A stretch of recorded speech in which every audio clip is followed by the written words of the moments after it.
Couple hundred thugs. Funk in the club, funk in the club, with a funk in the club, funk in the club, funk in the club, funk in the club, with a beat funk with a couple hundred thugs. Everybody round, everybody round, everybody round, everybody round here.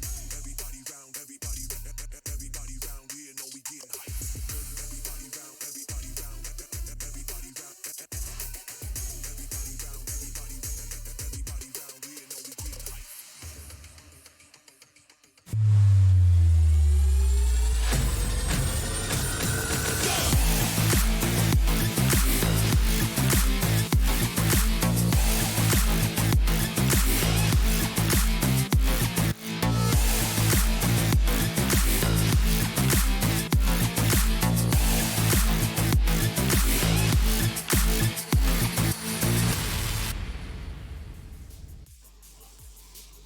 Welcome and good morning, everyone.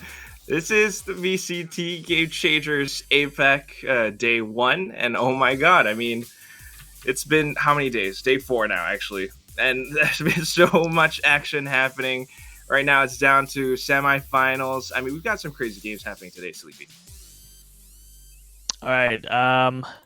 Good morning, everybody. Hi, Quack. I'm sure you want to talk to me, so please don't mute. All right, here we go. This is VCT APAC, of course. Welcome back. Hi, Quack. How are you doing today? Hi. I'm back. You're back. Yes. Hello. How you doing? Feeling good about today. We've got some matches lined up. Of course, X10Crit versus Arise will be our opener. This is not gonna be a dull morning. I am sure, of course, Alter Ego Celeste, they'll be waiting in the grand finals at the reigning queens, Quack. I don't think everybody's been even close to touching them so far. I mean, they beat X10Crit 2-0 yesterday, and that shows that the queens are still here to stay. What do you think? I got a little bit scared watching Alter Ego Celeste, day 1. I was kind of like, oh no, Tarathiel's not here. Yeah. How are they going to do? But no problem. I mean, they're just steamrolling everyone still, and it's kind of scary. I mean, the games versus X10Crit yesterday, yeah. How are they still just this strong? Can we have just one team finally to maybe take one map off them or something? Yeah, I mean, of course, our friends from Fuma Gaming managed to do that on Split, but unfortunately, Fuma Gaming have been eliminated early. But now we are gonna see X10Crit and, of course, Arise try again. But I don't know, man. It's been scary, honestly, seeing how Celeste just manages to stay on top, even though Tarathiel, the IGL of the team, has now stepped down. It shows that this team, even without a head to direct them, they still know where to go, and that is actually the scariest part of a team. When individuals just still know where to go, even without a leader. And I guess we'll see if they can just gel with this new member Napsky, who's been phenomenal as well. With Chamber yesterday on Vine. Oh my goodness, we haven't seen Chamber on Vine, have we? Not so much. Not so much. And yesterday we got a glimpse of it, and well, it's been pretty good, to say the least, for at least Alter Ego Celeste, and not so much for X10Crit. So yeah, of course, welcome back, guys. We are going to be taking a look at the whole circuit and the roadmap of the whole VCT Game Changers Asia Pacific Series in a second, and then we'll jump right into match number 1. But of course, we'll need some time for the players to get ready. Are you ready, though, Quack? Heck yeah. I mean, this is going to be semifinals first. Yeah, I guess, X10 are poised to take the match against Arise. But I got some thoughts about that. I think, it's a bit scary. I'm not going to lie. Yeah. But Arise probably still stand a chance. I mean, we don't see them so often. Last year, maybe not so much. But they came into this first VCT Game Changers APAC Open 1 with a bang. I think that's pretty cool. And that's been pretty interesting as well, because now we are at Open 1, right? We're going to see more of these teams, and maybe even other names that we haven't really seen yet in Open 2, 3, and 4, all the way until June in this Stage 1. And of course, we'll be transitioning into Stage 2, and that is the Open Overtime, and this is where the teams will have a second chance to get into Elite later on. And of course, there is always a last chance, this world is very fair. Sarcasm. This World is Fair, we have a last chance for, of course, the VCT Game Changers APAC, and that will be in August. And all the way in Elite, we will be having that in October. And here we'll have the breakdown of the prize pool, Quack. Some money in the bank for all these players. So what do you got here?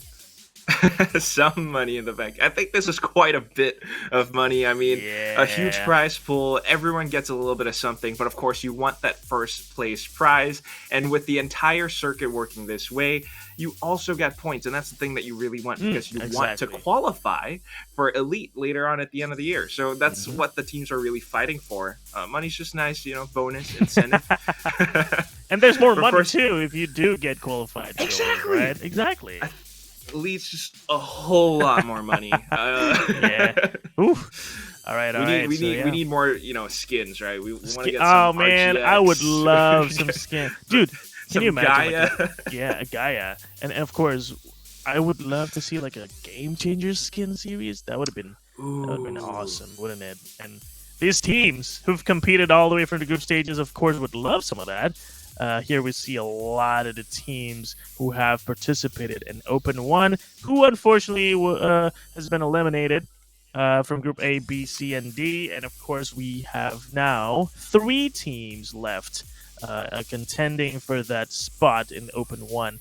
And it's just very amazing that we see a lot more names. Dude, if you've been following, which I know you have, Quack, you've been following FSL and Game Changer since last year, and you've seen a lot more teams, haven't you, this year? Yeah, I mean, this is pretty much where I got my start, but every team has kind of grown from since the game came out, and now we're seeing some newer teams like Hero Zero KDA, for example. Haven't really seen them before, but all of a sudden they came in this first Open this year. Last year, I've never seen them before, honestly. Exactly, yeah. Teams like SAF as well. Some of them are still familiar, but I think this is just proof that everyone has been growing. Normally we would like to see like NGX, so on and so forth. Right. They haven't really appeared. I think just because Group D was the group of death. It was. A little bit of porch. Insane. And of course, here we have the most updated brackets. Of course, yesterday, Shiomai and Friends, unfortunately, such a good name, but will not be continuing in the lower bracket because the Capital Arise have prevailed 2-0. We'll be moving on to the lower bracket finals, playing today against X10Crit, who have been knocked off by the Queens themselves. And of course, I want to say there's no surprise, right? I want to say Alter Ego Celeste is kind of expected to be waiting in the grand finals, but yeah, they did struggle in the first day, so that is a good sign that there might be a chance for these other teams to try and at least shake the throne a little bit, and we will see about that today. We shall see. I mean, it gets a little bit scary, a little bit close, but that's the one thing that I kind of want to highlight a little bit before we start getting into the teams, right? If we looked at day one, I think you casted this, and if we looked at the top of the bracket, basically, earlier on the top left of the screen, X10Crit were the ones to send the Capital Rise down into the lower bracket. Oh my god. That's amazing, isn't it? The dynamics of the teams. Like, at the Capital Rise, I thought they were kind of shaky at first. We were commenting on how Twirly was kind of struggling on the arena. But today, and yesterday, I guess, we saw her just step up, right, with Arena, and of course, she actually flexed into Astra. Dude, you can't really just switch agents that easily, and she managed to do it and made it work and knocked down some friends from Shumai and friends and just made their way again to now see a rematch between them and X10Crit. So I can't wait to get into it, and I want to see more Icebox, honestly. And unluckily, we are not in the new patch yet, Quack, so we're not going to see some of those changes yet. But I think it's going to be still pretty interesting. So in just a little bit, we will see if we're going to get Icebox. But I also want to see Bind, because Bind has been a pretty interesting map in this Open 1, where teams have been kind of in a rock, paper, scissors situation, This team versus that team, they did well. But then another team will beat them very handily on that same map. So Bind has been that map for me. I have to agree. I mean, that's the thing about the current I guess, meta within, Valorant. Bind has kind of been this map that, maybe you don't really like it so much just because of teleporters and stuff. Maybe they don't practice it as much anymore. Right. So that's kind of why, there's that chance to beat a stronger team on Bind. Maybe. But yeah. Sorry, you were saying. Yeah, that's the thing. So X10Crit beat the Capital Rise on Haven and Breeze. Maybe those are the maps to kind of avoid here. Yeah, Breeze, it's kind of a hit and miss, to be honest. It's such a big map. You have to really understand how to play the angles, because sometimes you'll be caught in like crossfires without even knowing you are in one, because you're such in such an open space that you just forget that these angles exist, and so Breeze, I would love to see the map as well, just to, I guess, freshen it up a little bit. We have seen a lot of Ascents, we have seen a lot of ice boxes. Haven't really seen a lot of Fractures. Even Fracture on the first day was like the decider map. We didn't go all the way to 3 maps, so I didn't get to see Fracture. And hopefully maybe today I'll get to see Fracture. Maybe. Yeah, and again, Bind. I would love to see Bind and see a chamber out of Napski maybe later when Alter Ego Celeste plays. That could be really fun. I mean, they did bring out Fracture yesterday. I'm not quite sure who picked that map. No. That was X10 versus Alter Ego Celeste. I think it was they X10. Might do it again. It was X10 who picked Fracture, and they lost. And that is so interesting, isn't it? Dude, there's been a lot of cases where the teams pick the maps, and then they just lost the map pick. So there's this thing with map picks here in the Open 1, and I'm not sure if it is like a theme or it's just so happened that the enemies are more prepared, because I guess they've been doing research, I guess X10 they didn't expect Alter Ego Celeste to prepare Fracture since the absence of the Rathiel has been felt. But hey, in the end, Alter Ego Celeste prevailed, so there's that.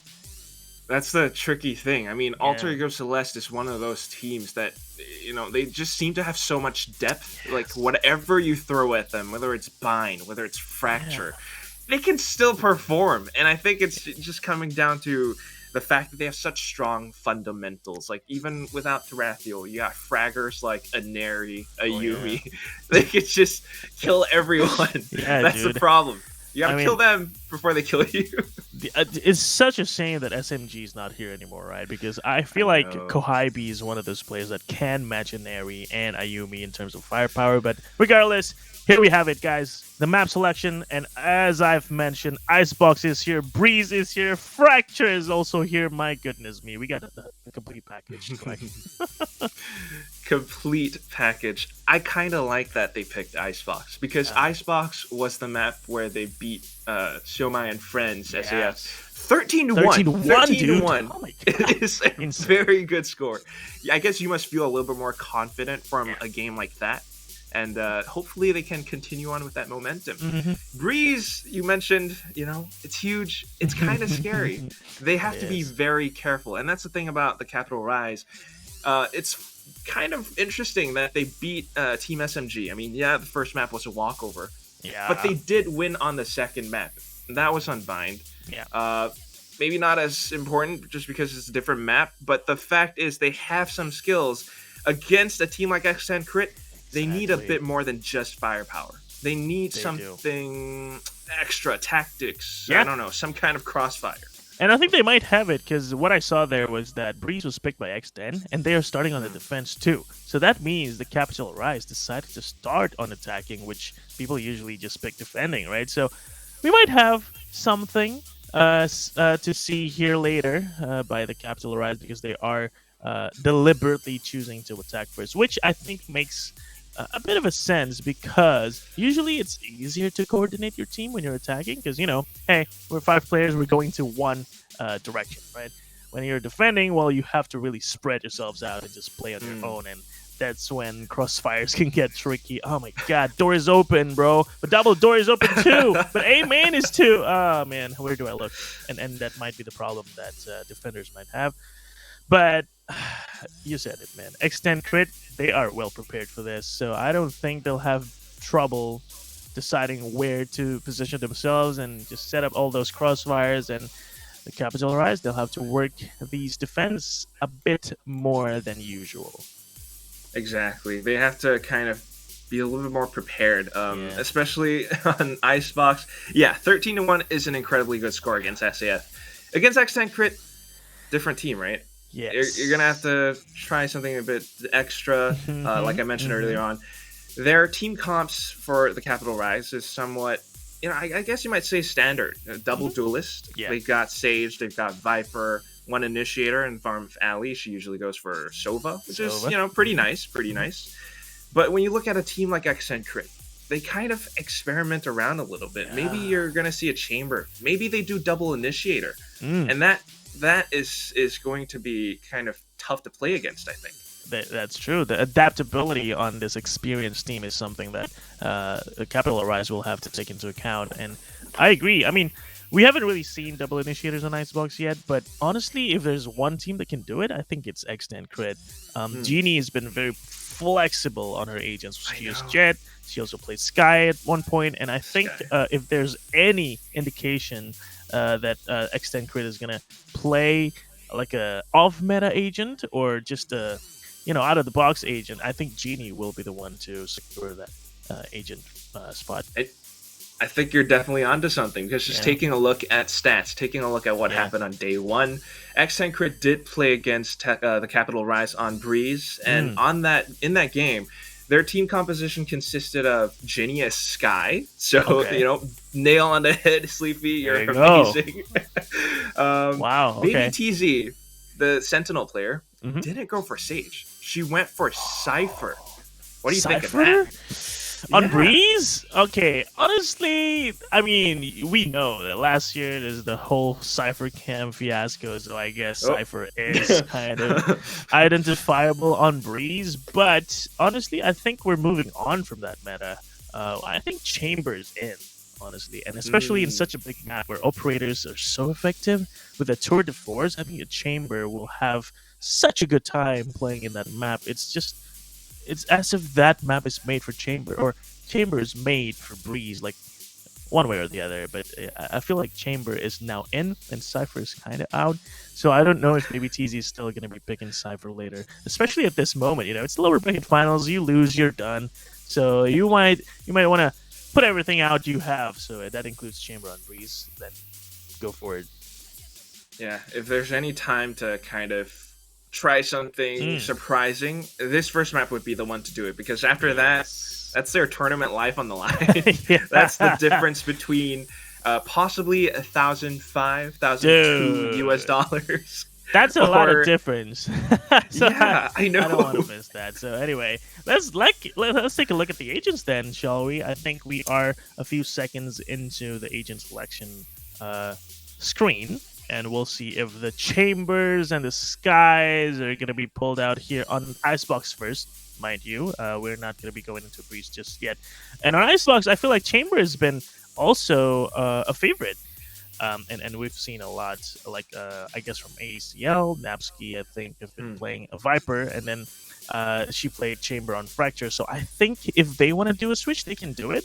I'm just Okay. worried maybe they don't have that for Extend Crit or even the Capital Rise. But here we go.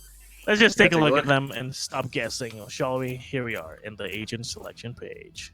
And this always makes me nervous once you see them start to What is hover that? over some Oh, curious agents. But wow, okay, right Okay. off the bat, I guess X10 Ooh. are here for blood today because Yeah. we see Ginny on On Reyna. Reyna.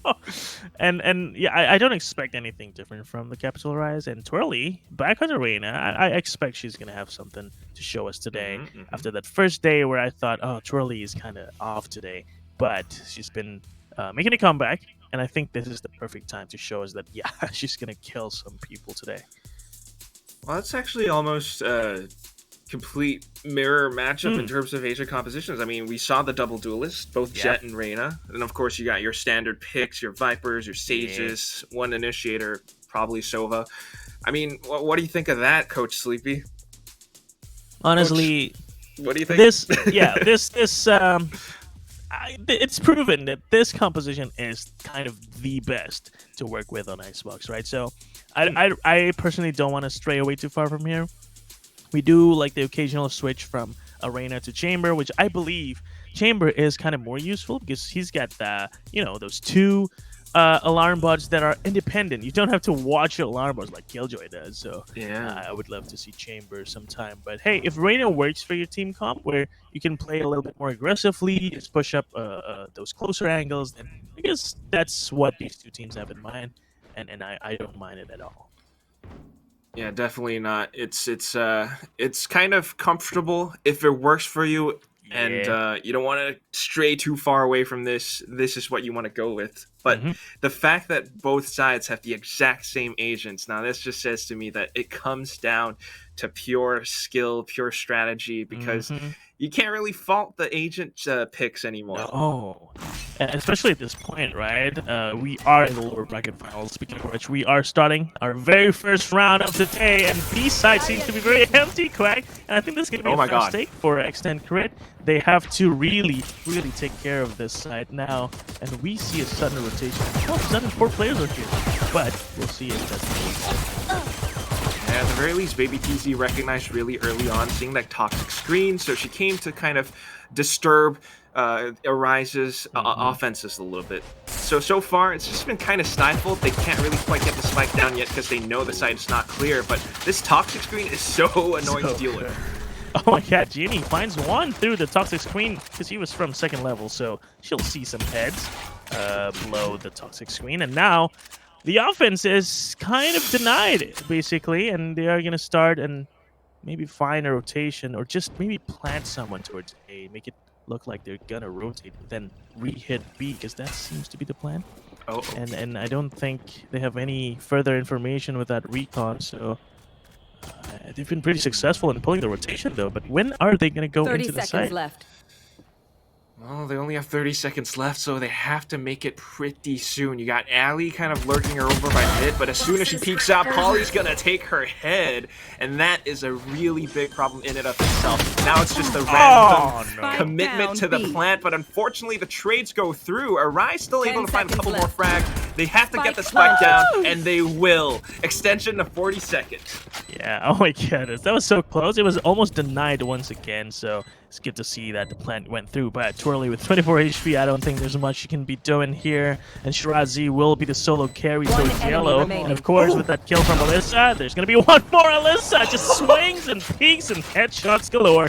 0-0 will turn to 0-1 for the Capital Arise. That is a great retake and great response too. I feel like they did a very good job in watching the rotation and just not getting baited so much to rotate early. And it's been working pretty well for the. Yeah, very comfortable, right? They're not Yeah. too scared. They know they have numbers advantage, and I really like that. You know, swings, pings, Yeah. headshots galore. Alyssa, you know, if she continues to play like that, I think Arise, you know, this is not going to be that same 13-1 from yesterday. No. There. And yeah, I think I'm missing something here. I think I was mistaken. Arise was the one who lost, so it's 1-0 for X10Crit. My apologies. It's the morning blues, even though it is a Sunday. But Twirly, though, ooh, making it work with those Nice. sheriffs. Nice trades and 1 taps, and now she's got 150 HP to work with. I think she might be able to get more here, Quack. Instant swings towards mid. I mean, to the top of mid boiler, that's a very hard shot to make. And because she sparked up tube, they did not expect her to be there. Does she expect Ginny inside of Hut, though? That's the problem. So we're down to roughly even odds yet again. Ginny and Polly, they still have the Spectres. Maybe they don't have as much initiative anymore. The spike is going down, but wow, Polly just swings remaining. it. Almost denies the Spike spike down plant. B. Actually, she does. She does. This is a 1v2. No way.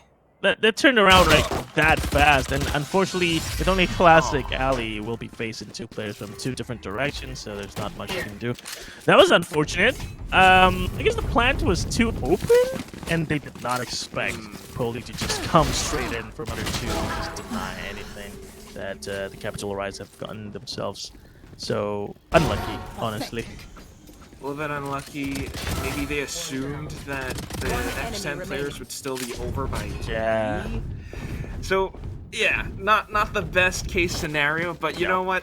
Let's just go next. It's 2-0. Now we've got a full bye, right? True. So again, we did enough economical damage, and that means some of the X10 players are down to nothing but sheriffs. Yeah, and sheriffs, well, we saw how it worked for the Capital Rise the previous round, but I wouldn't really just deny them that chance.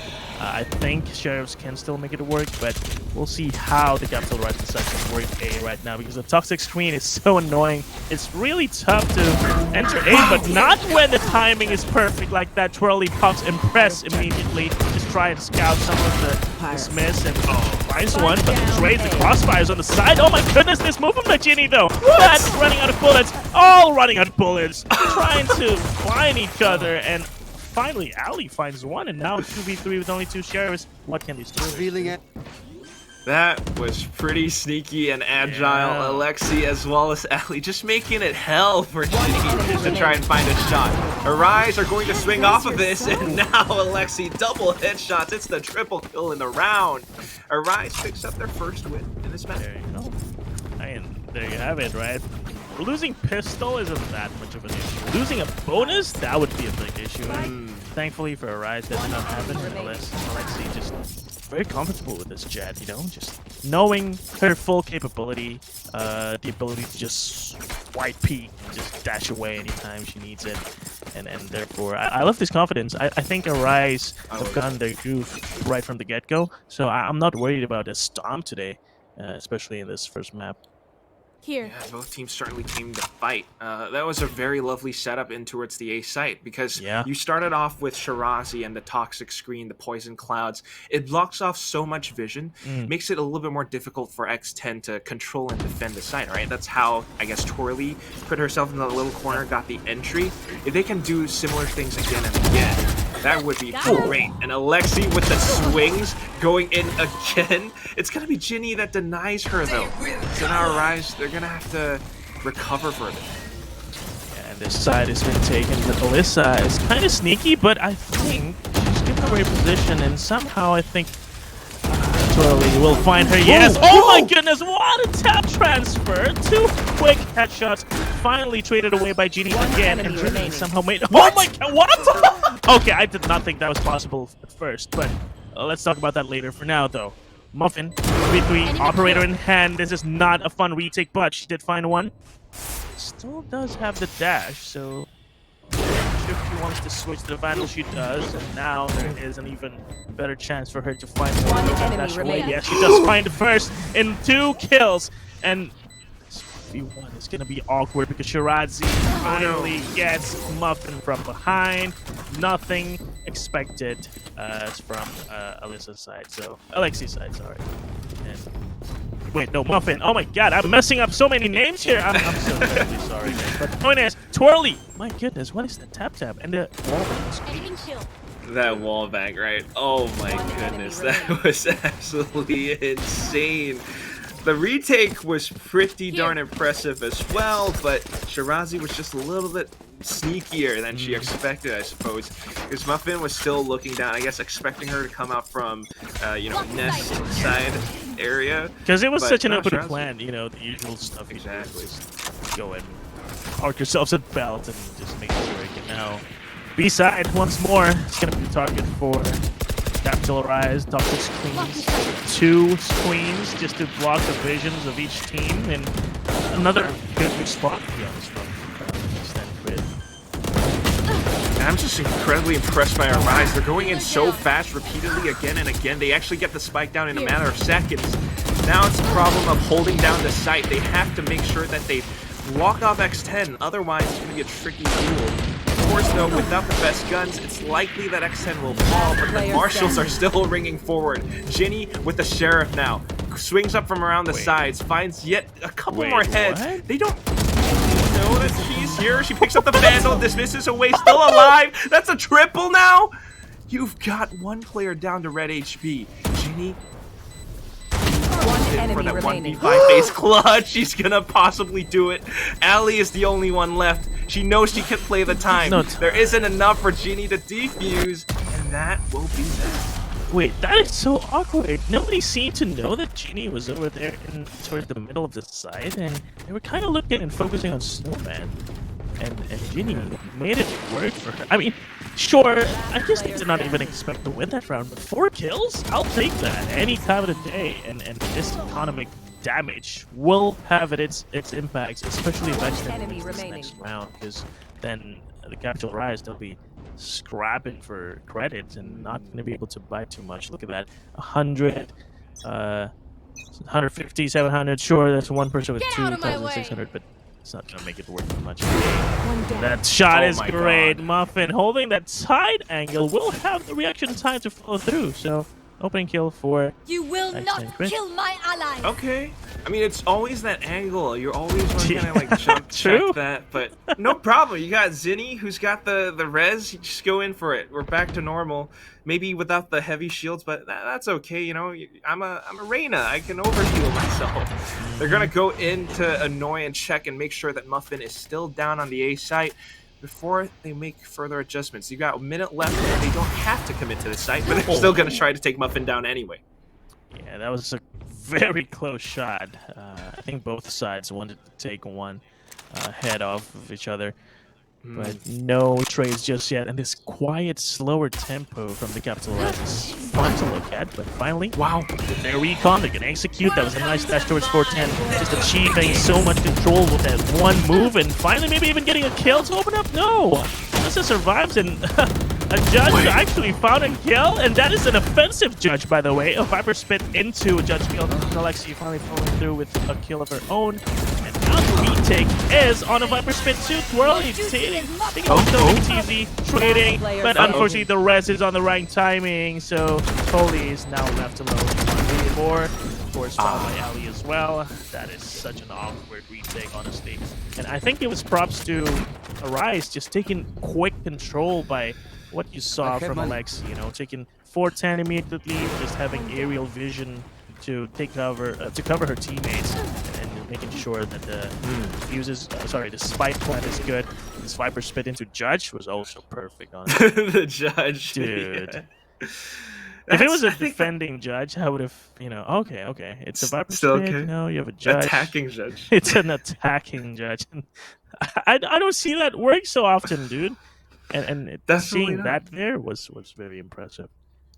But they made it. They did make it work, and that's just the impressive thing. The keywords I think that you mentioned as well. Arise have just gone in for these quick takes, fast control over sites. I think X10 were not really expecting this. I mean, it's a completely different beast from what they faced off on day one. So with the score 2-4 right now, I can see this timeout being called by X10. It makes sense. They have to kind of consider what's going on. Why are Arise able to take us down so quickly and so effectively? Yeah, and hopefully they've figured something out. And the one thing I really want to highlight is that Arise have just been very proactive and also patient at the same time. You see that last round, they were just waiting for the recon to get refreshed and then execute together with the utility. And that's something that not a lot of teams actually get down very well, and I'm glad to see Arise do that very nicely and very in a very coordinated manner. And with that said, Muffin is gonna break everything with that one tap. Hunter's Fury follow through. He's gonna see Muffin again. Muffin will dash away to safety, but only left with 22 HP. Zinni will take the life of Elisa, and this 4v4 should be an easy take for A side for the Capital Arise. Certainly should be. They have control over the side. The spike's going down, but I'm a bit nervous about this flank. There are 3 players coming all the way from the back. Ellie still, though, with the Vandal, just nails it down perfectly, gets the first one, but there it is! Ginny with the headshot, and the Sheriff. Can't pick up the Vandal, but has to be careful about this. They know that she's up there. Alexi already has the crosshair pre-placed, gets the headshot, and now it's down to Baby TZ. She wants to pick up the weapon, but knows to be a little bit more careful than that. Gets a headshot, but the trade comes in. Alexi shuts it out. Arise are at a 5-2. Oh man, these sheriffs, dude, you can never discount any of the players when there's a sheriff still in hand. And you see there, Genie, one of her own, and then Baby TZ following through. And I thought, you know, at least the one thing X10Crit have going with them is that they're constantly keeping the economy down on the Capital Rise, right? So you see, sure, now they finally built some strength. That was after, like, what, 5 rounds? Because usually if you don't die that much, after 2-3 rounds of winning, you can have, like, max money, but not yet. Maybe X10Crit can hope of winning 1 or 2 rounds in the next 2, and that will help them, I guess, recover in terms of economy. And we'll see if they can make it happen this round. Continue to chip away at them. I mean, it's still relatively early, but it does look incredibly good for Arise right now as Alexi peeks out from the top of pipes. The trades go forward, and it's just this continuous push coming in. Twirly from the sides. I just don't know what's going on with X10. They're not actually able to defend. And the trades were so effective. Have 1 kill from X10, they will always have a trade. Now Twirly with that superior position and readiness, I would say, will take Baby TZ's head clean off, and Poli will get detected. And another wallbang, maybe? Oh, never mind. No. No more wallbang this time, but it is a 1v3, so I don't think there's much, especially when the top screen is down. She will get 1. But again, the trades go through for Arise. It's something that I've been very impressed with for Arise, where they're always so good at the trades, man. Yeah. It's really just so incredibly fast. Someone tries to push up front. Maybe it's Alexi. If she gets taken down, no problem, because Twirly is there to back her up. And it's this continuous push that it's unrelentless. I mean, not unrelentless. It's relentless. And X10, they're not able to respond to that in time.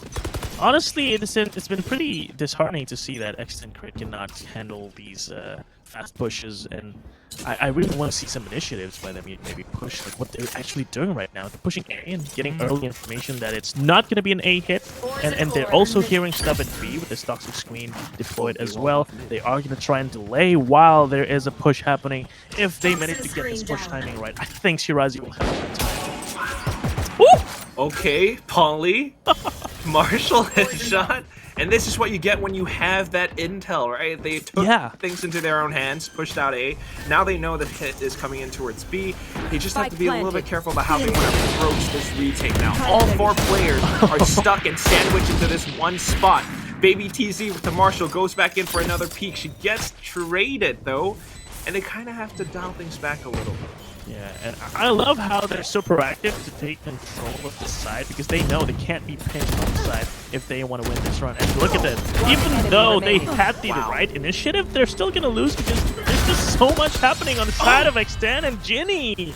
With that Forsaken Vandal, headshots left and right. A thrifty secured for X10, and that is simply because they took matters to their own hands. They pushed A, they got the intel, and they just rotated all the way to B. The pinch happened right here. It's just the perfect pinch as well. Coming in from Yellow as well as Snowman. If you are Arise in that situation, you have to spin your mouse around so much. It's also incredibly impressive that, you know, we got players like Baby TZ and Polly landing headshots with the Marshall from those ranges. That helps a lot. This is what you need to see from X10 more, right? The stash. Okay. Oh, the opening kill though. This might be another entry towards B. And Alexi no spotted Polly just by her elbow and opened B side single-handedly. I am loving this fast pace by Arise. They didn't care they lost that thrifty. No, let me just find more headshots and get us back into the board. Oh my god, Alexi. You are not slowing down, and I'm glad planted. Sleepy, what is happening? Oh, how are they able to do this? Alexi on the 4th now. All that's left is Ginny, and she will get an ace. Oh my god, comes and peeks around the side. Might have spotted the barrel, but oh, Ginny denies that outright. Oh well, Ginny, we've seen her in this situation. She did brought down 4 before, but not when there's a Zini lurking around the corner. So Ginny will be taken down pretty handily, and the revive is being considered. Nope, that's just her dancing with the ultimate. So we won't see a resurrection there. It's better used next round. And Alexi, my goodness, what is going on with this lady? Look at her. She knows exactly where to look. She knows where to go. The pathing is perfect, and the crosshair placement was there to match it. and eventually 4K, dude. If you get a 4K as a Jet, that means you've done your job, and I think Rise will be very happy with her. Oh yeah, ultimate economy as well. 4K, you got your Blade Storm. Now you're at 7 and 3. Towards the end of this first half, you're gonna have so much more in the bank. I mean, I'm not just talking about credits. X10, they're gonna have to, I think, maybe start to play a little bit more safe from here on out. But here it goes. They continue to push up front. You got all this utility falling into one side, and X10 have no choice but to deploy this Viper's Pit. Yeah, I'm hoping this works for them, you know, but I guess it's kind of nullified already, the fact that she got a kill, Poli. There's a resurrection that came through. Thank God she didn't use it last round, right? Economy doesn't matter in this last half. And, well, here we go. BBTZ just kind of exploring the range on Icebox today. Shirazi will be able to trade, and another trade coming from Shirazi, even though Alyssa got a kill. And the operator, oh, that's a Viper Spit cancelled. Right. Thankfully, Muffin will be able to deny that map control. And now it's a 2v1. Ali is left alone with the RGX Vandal. There you are, you bitch. Well, RGX Vandal against Elder Flame Op. I guess now we know which one wins. It's official, Last guys. round in Elder the half. Flame is better than RGX. No debate whatsoever. All honesty, I prefer RGX. Just You do? saying. Okay. I mean, Elder Flame was But- kind of good. Like, it was the first, I would say, premium skin, right? Yes. 9,900 We credits. had all the teasers, but Damn. oh yeah, the Yeah. price as well. Expensive skin, and so it's the best skin. It is how it works, right? The more expensive it is, the better it is. But we do gotta talk about, you know, maybe it's not always the price. Maybe you just need Okay. someone like Baby TZ with a Bulldog That's up over by true, Boiler. That's true. I mean, Those that- two those frags kills, were yeah, huge. They were. So here Now- comes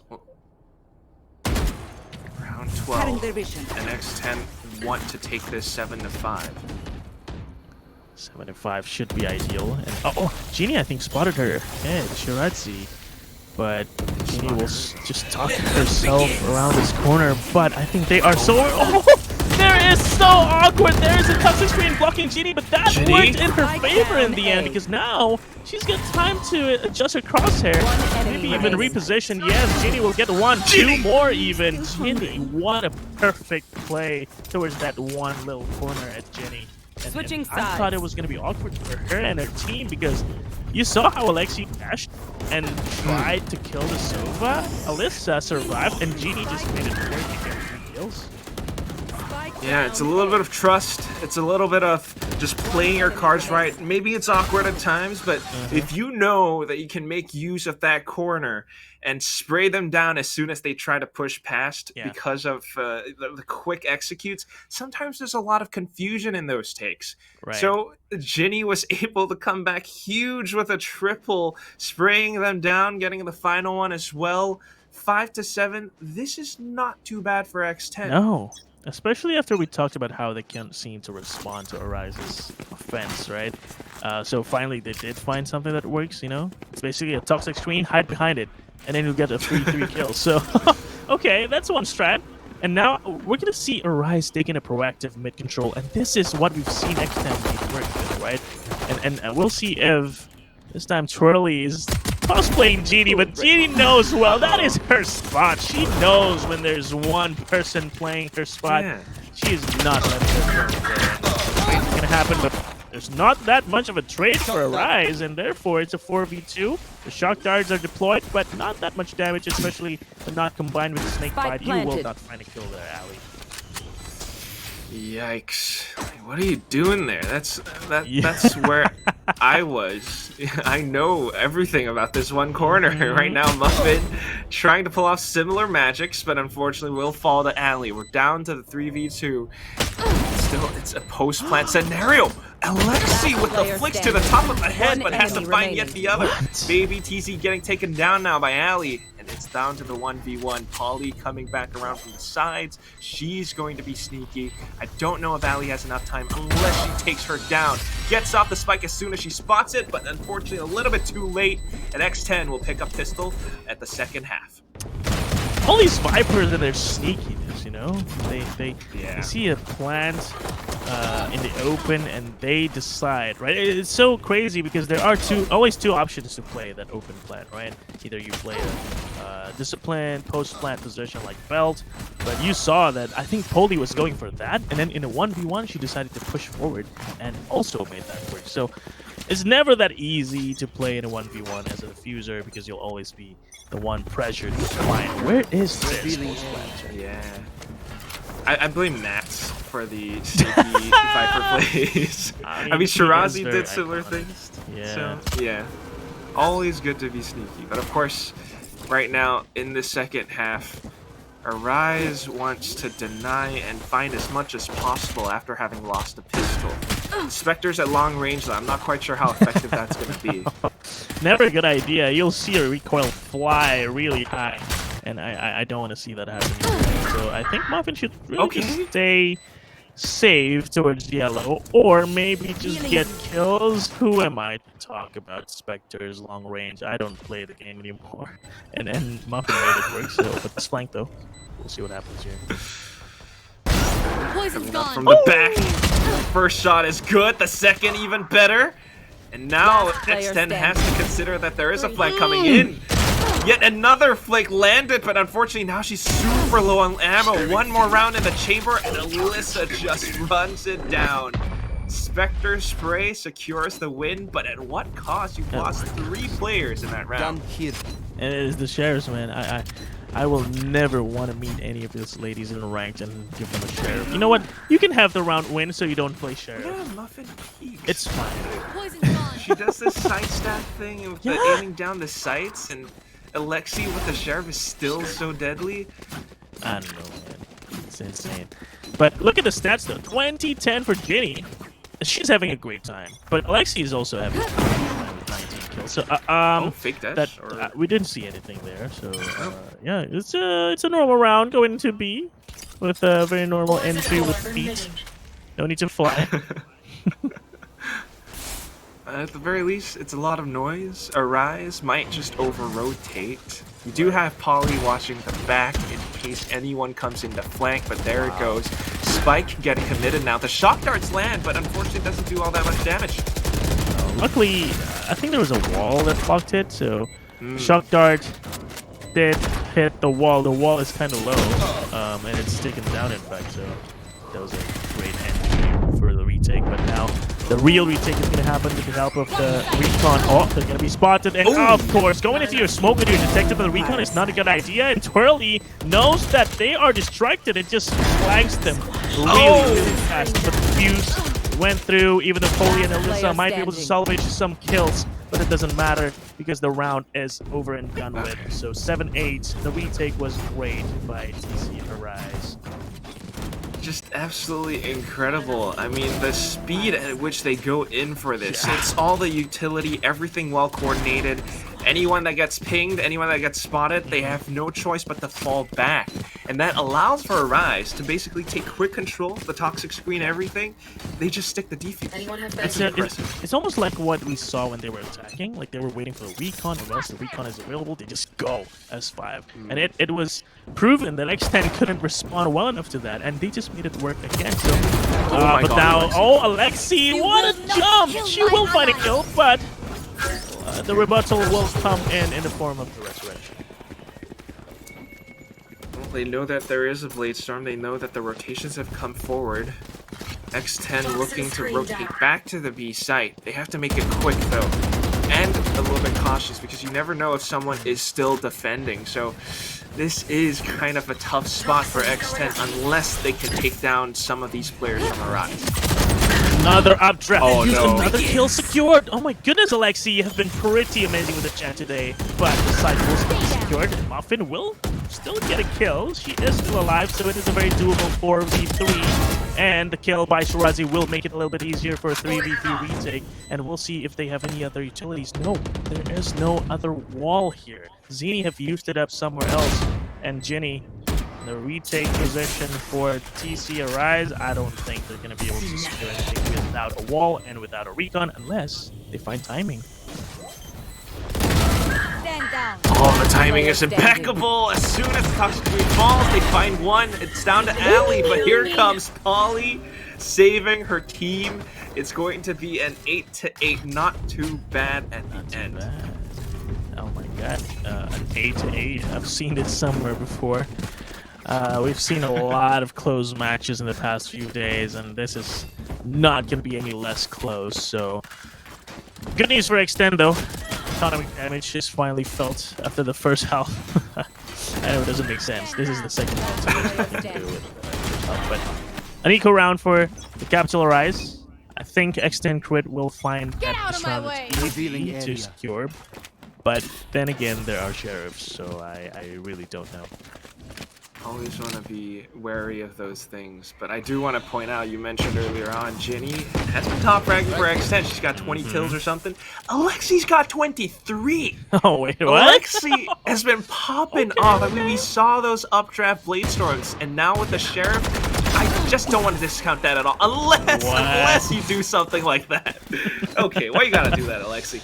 I don't know. Maybe just have some fun. You know, it's an eco round. I can do whatever I want. Even if you lose, it is expected that we lose. But hey, if we can get a kill, that might be something. And now B-side. There's someone waiting. Oh, Toxic Queen timing cannot be even worse than that. And of course, B-side will be secured while Ginny will be sightseeing towards the middle and finding a hit in the form of Shiradzi. There it is, just a little bit further. They bait the peak from the top as well. Planted. X10, having lost a couple rounds earlier in the first half, now they want vengeance. Sheriffs, again. Always a hope when there's a sheriff, and them some bouncing balls in between. But it's okay, because the swing from Baby TZ and Polly will secure them the last 2 kills and the round as well. So 9-8, the lead has finally been shifted towards X10's side now. And of course, Arise trying and plan something for this next round. And I would love to see what X10 did, which is take control. Maybe even an operator. Yeah, there you go. Alexi with an operator. And she's got 23 kills, so I'm hoping to see some good shots out of her on the A side. But I think they are lining up for a B execute here, Flag. And that is going to be a little bit scary to work with as well. I mean, you got Alexi with the operator, but she's over on the A site. Comes back in to rotate around towards the top of rafters, but this one poison cloud allows for Ginny to walk up tube. Oh. They have to be very cautious of this. Zinni goes in for the quick peeks and now spots it out. Wall goes up, and that just buys a little bit of time for everyone to rotate over. Yeah, Muffin finds one towards B side, so now there is an over-rotation somewhat. If they decide to go back, I think this will work very well for X10, and I think they are still trying to commit. And if they find a skill, though, B side will be open. Yep, there you go. Twirly will find one and still be an anchor towards B, but finally taken down as well by Muffin. Muffin from this mid area will find 2 players to open up B side. You don't have to enter the side to open it, and that's what Muffin have proven. And this is the perfect plan from X10. They calculated this. They wanted to take control over Kitchen to set up that very vibrant pit, the one that covers almost everything. With this much control, you can lurk, you can find and hide inside your smokes. You take down 2 players that quick. Now they're at a 10-8. Yeah, I love that plan though. Like, they were all going into tube while Muffin is watching over them on the tower and finding 2 kills to B, and that's like a cue, right? Hey guys, you can go and take the side now, because I've killed everyone on side, including Twirly, who just rotated. So that was such a good and well-cooked plan by X10Crit. I love that. Exactly. I mean, if they can do something like that to Alter Ego Celeste, oh boy. Oh, we'll see. We shall see. But for now, still Arise. Get another eco, but they go in for the headshots. Alexi! Calm down, love. A fine death. And the Hunter's Fury will also find a kill. This is a good opening, and 4v3 will be doable, albeit they have lesser weapons, but Ginny will just deny that man advantage right away. And so a 3v3 with Lurker. Twirly will find one, and flanks towards the left side. She did not expect that person. Polly will find her, and this resurrection after a kill will bring Ginny. No, not Ginny. Zinni into a 3v1 situation that is favored for her to win. And with this wall, to deny the post plan, I think that's working very, very well because the snakebite, look at that. It's on the ground. It's not going to reach the diffuser. Very, very good. This is chef's kiss. You got this wall. They found some frags.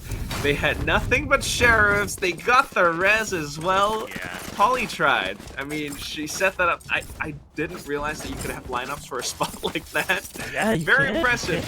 Impressive. Right. That's great. And the one differentiator there is the wall, right? We saw the previous round when she couldn't defuse. It was because she didn't have a wall, and now she does. So I think this might be a game plan for Arise. Just keep the wall as long as possible and just use it for retake, because look at the effect of that retake. Just because of that one wall, the snakebite is rendered useless immediately. So, X10Crit, I love this pause. This is to break Arise's momentum. After a thrifty loss, I think you would want to talk about how they need to group up more. They need to take more effective trades, and I think this is the perfect round to do that. And I'm sure they'll be aware of this operator on Alexi, because if they're not, I think they're going to have a bad time.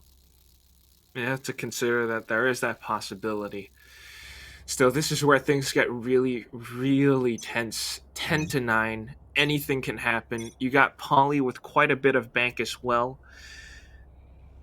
I think Arise need to maybe start to consider being a bit more careful. I mean, so far they've been conservative with a bit of utility, and I like that. Right? You talked about the walls, the way that they rotate over. It's pretty good. But with the score this close, man, I'm nervous.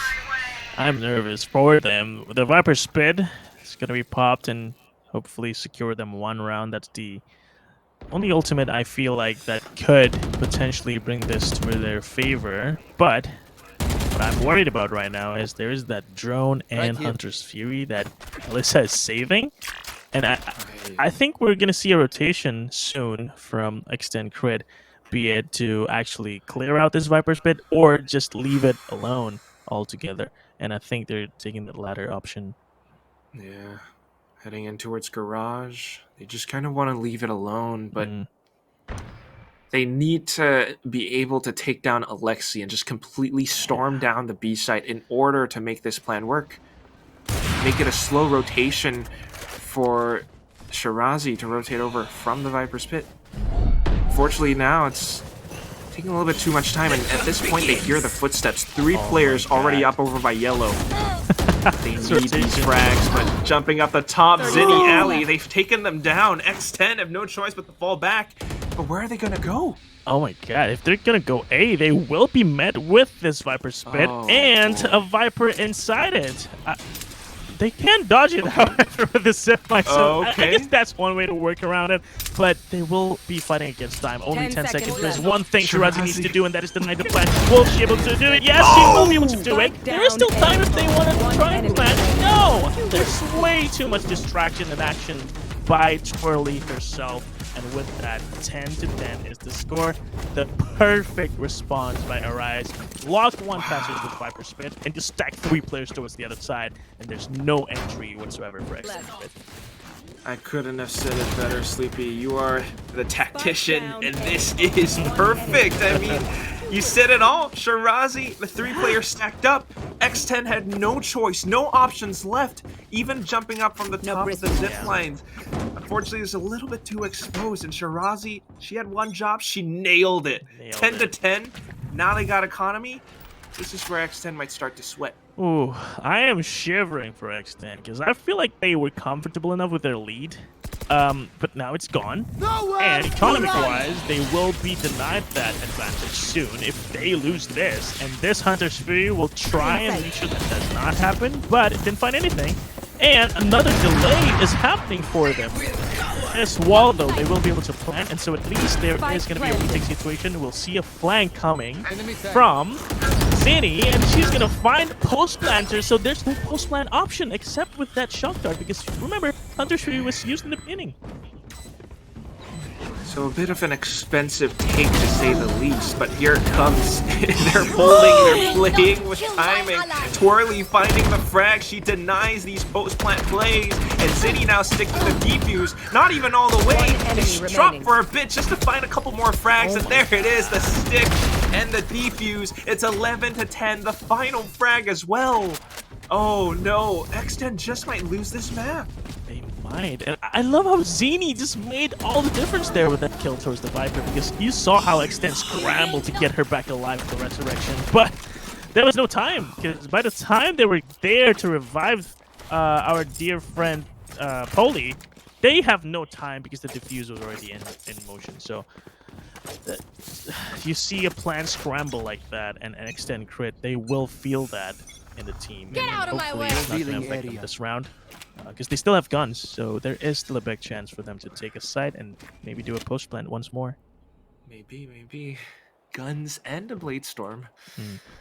How effective will that really be? It seems like Arise are already all too aware of this. You got 4 players hovering around the B site. Alexi still with that operator. Unless you can disable this somehow. There is a It's gonna be drone. so tough. Oh, but she's hiding from it. So sneaky. Oh my goodness. That was a Okay. close one, Quack. That was almost a kill. That would have been a very good denial to the entry for X10Crit. But look at this rotation. There's Oh, a that's sneaky walkie towards a side by Ginny. And down if they Ali. can just find... This is all about the timing, right? Because Ali can only look at one direction, and she needs a teammate. And if she can't find her teammate soon, she will be spotted. And the recon will try and spot more information, but what Spike can she do planted. otherwise? She'll have to wait for her teammates. She has to look in this one direction. I mean, sometimes you're insecure, you don't know what for. It doesn't matter. You just walk in and get the spike down. I served it straight to you in a silver platter, didn't I? I appreciate it. Thank you, Sleepy. But here it comes. Retakes in, and they are looking to take down X10. The trades are slightly better, though, and Muffin out of the Blade Storm goes in for the classic right click. Takes down 2 players, and all that's left is Ali. Aww. She knows where they are, but needs to know that Alyssa's coming from the back. 11-11. X10 still able to make it work. The one direction. That's what's making it not work for them. So yeah, maybe you want to stop listening. I'm just kidding. Listen to One Direction. They're a good group, but they're not here anymore, are they? Anyway, No. Arise, timeout. They need this. They need to turn this back around because X10, with that win, their economy is now back together. So neither of these teams will have to worry about economy anyway, because there's only 2 rounds in regulation. And the question is, who's going to take match point first? And will the other team be there to take us to overtime? That's the thing that I'm kind of shivering right now. Yeah. Both sides have almost equal chances at taking this to True. overtime. I mean, if we take a look at economy right now, right? If they lose, they would still have enough, no matter what. Unless Exactly. perhaps, they pull out another operator, then yeah, that's going to take a big chunk out of your Expensive, bank, yeah. both I do want to sides take a look is at the pretty even. ultimates though. Look at Poli. There is a Viper Spit on the on the attacking side. Will we see another offensive judge like we did in the first half? Oh my god. Who knows? But it Who seems knows? that B is the plan. At least the toxic screen is committed. But I think Poli has other plans, so we'll see where X10 decides to go here. I love how they've been using this Revealing toxic area. screen. Just because it blocks it off, kind of causes a bit of confusion for Arise, and here it comes again. They make a lot of noise, they come over, but what's better this time around is Arise pushing down mid. Yes. Exactly what made it work for X10 before, and we'll see if they're gonna get pinched, or are they gonna be proactive and taking more control on the side, because Twirly will find that first kill, and now they are officially pinched all the way from side, Snowman and wait, they're rotating. they are trying to cut this rotation, but they're not finding the duels, they're not winning the duels, and the crossfire and the pinch of course enemy will remaining. work in the right. Twirly just not stopping with that headshot. Ginny's still alive though, we'll find 1 and 2. Dismisses away, trying to secure another, but little does she know, Alexi was there with a shorty. And The 12-1 is shorty! score. My goodness, the shorty made it to the kill feed, Quack. Match point. We got them apple bottom jeans. We got the boots on the floor. And the whole club is looking at Alexi. As well as Twirly. I mean, in all honesty, this one push disabled whatever insane. plan that X10 had. Yeah. There it is, the match point. They pull out the operator. They got the big guns. They got the ultimates now, Sleepy. Oh, that's Dude. true.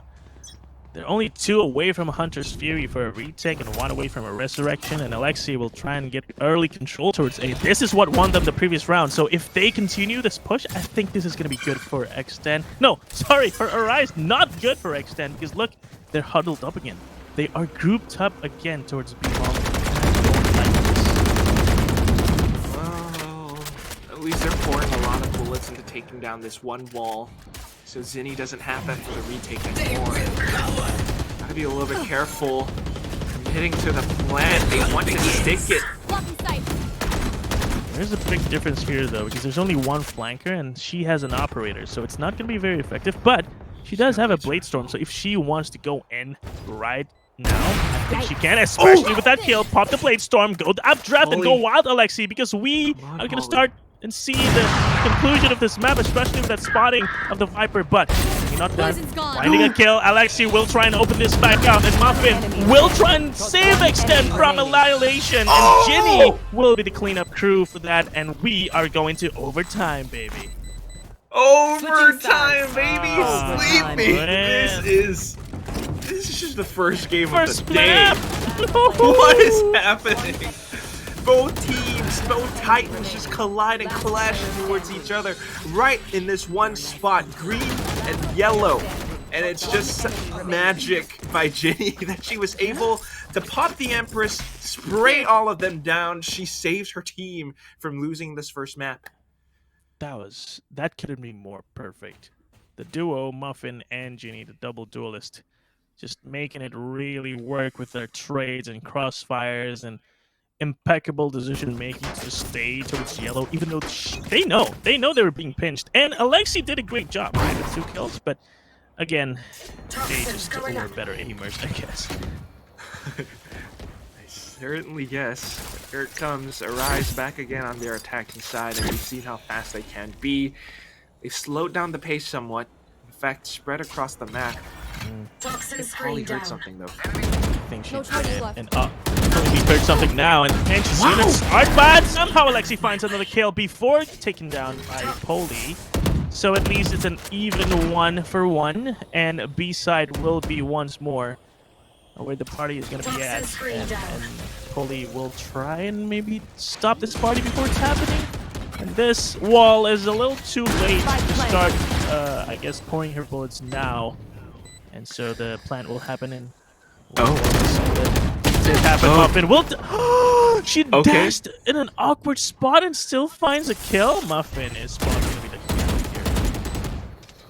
Well, she's actually rotating back towards middle as well. So this is a lot of question marks for Shirazi, who is watching the back. And if you don't have enough resources, and they don't, they've got only 3 players left. It's going to be tricky, but Twirly with the 2 instant headshots now.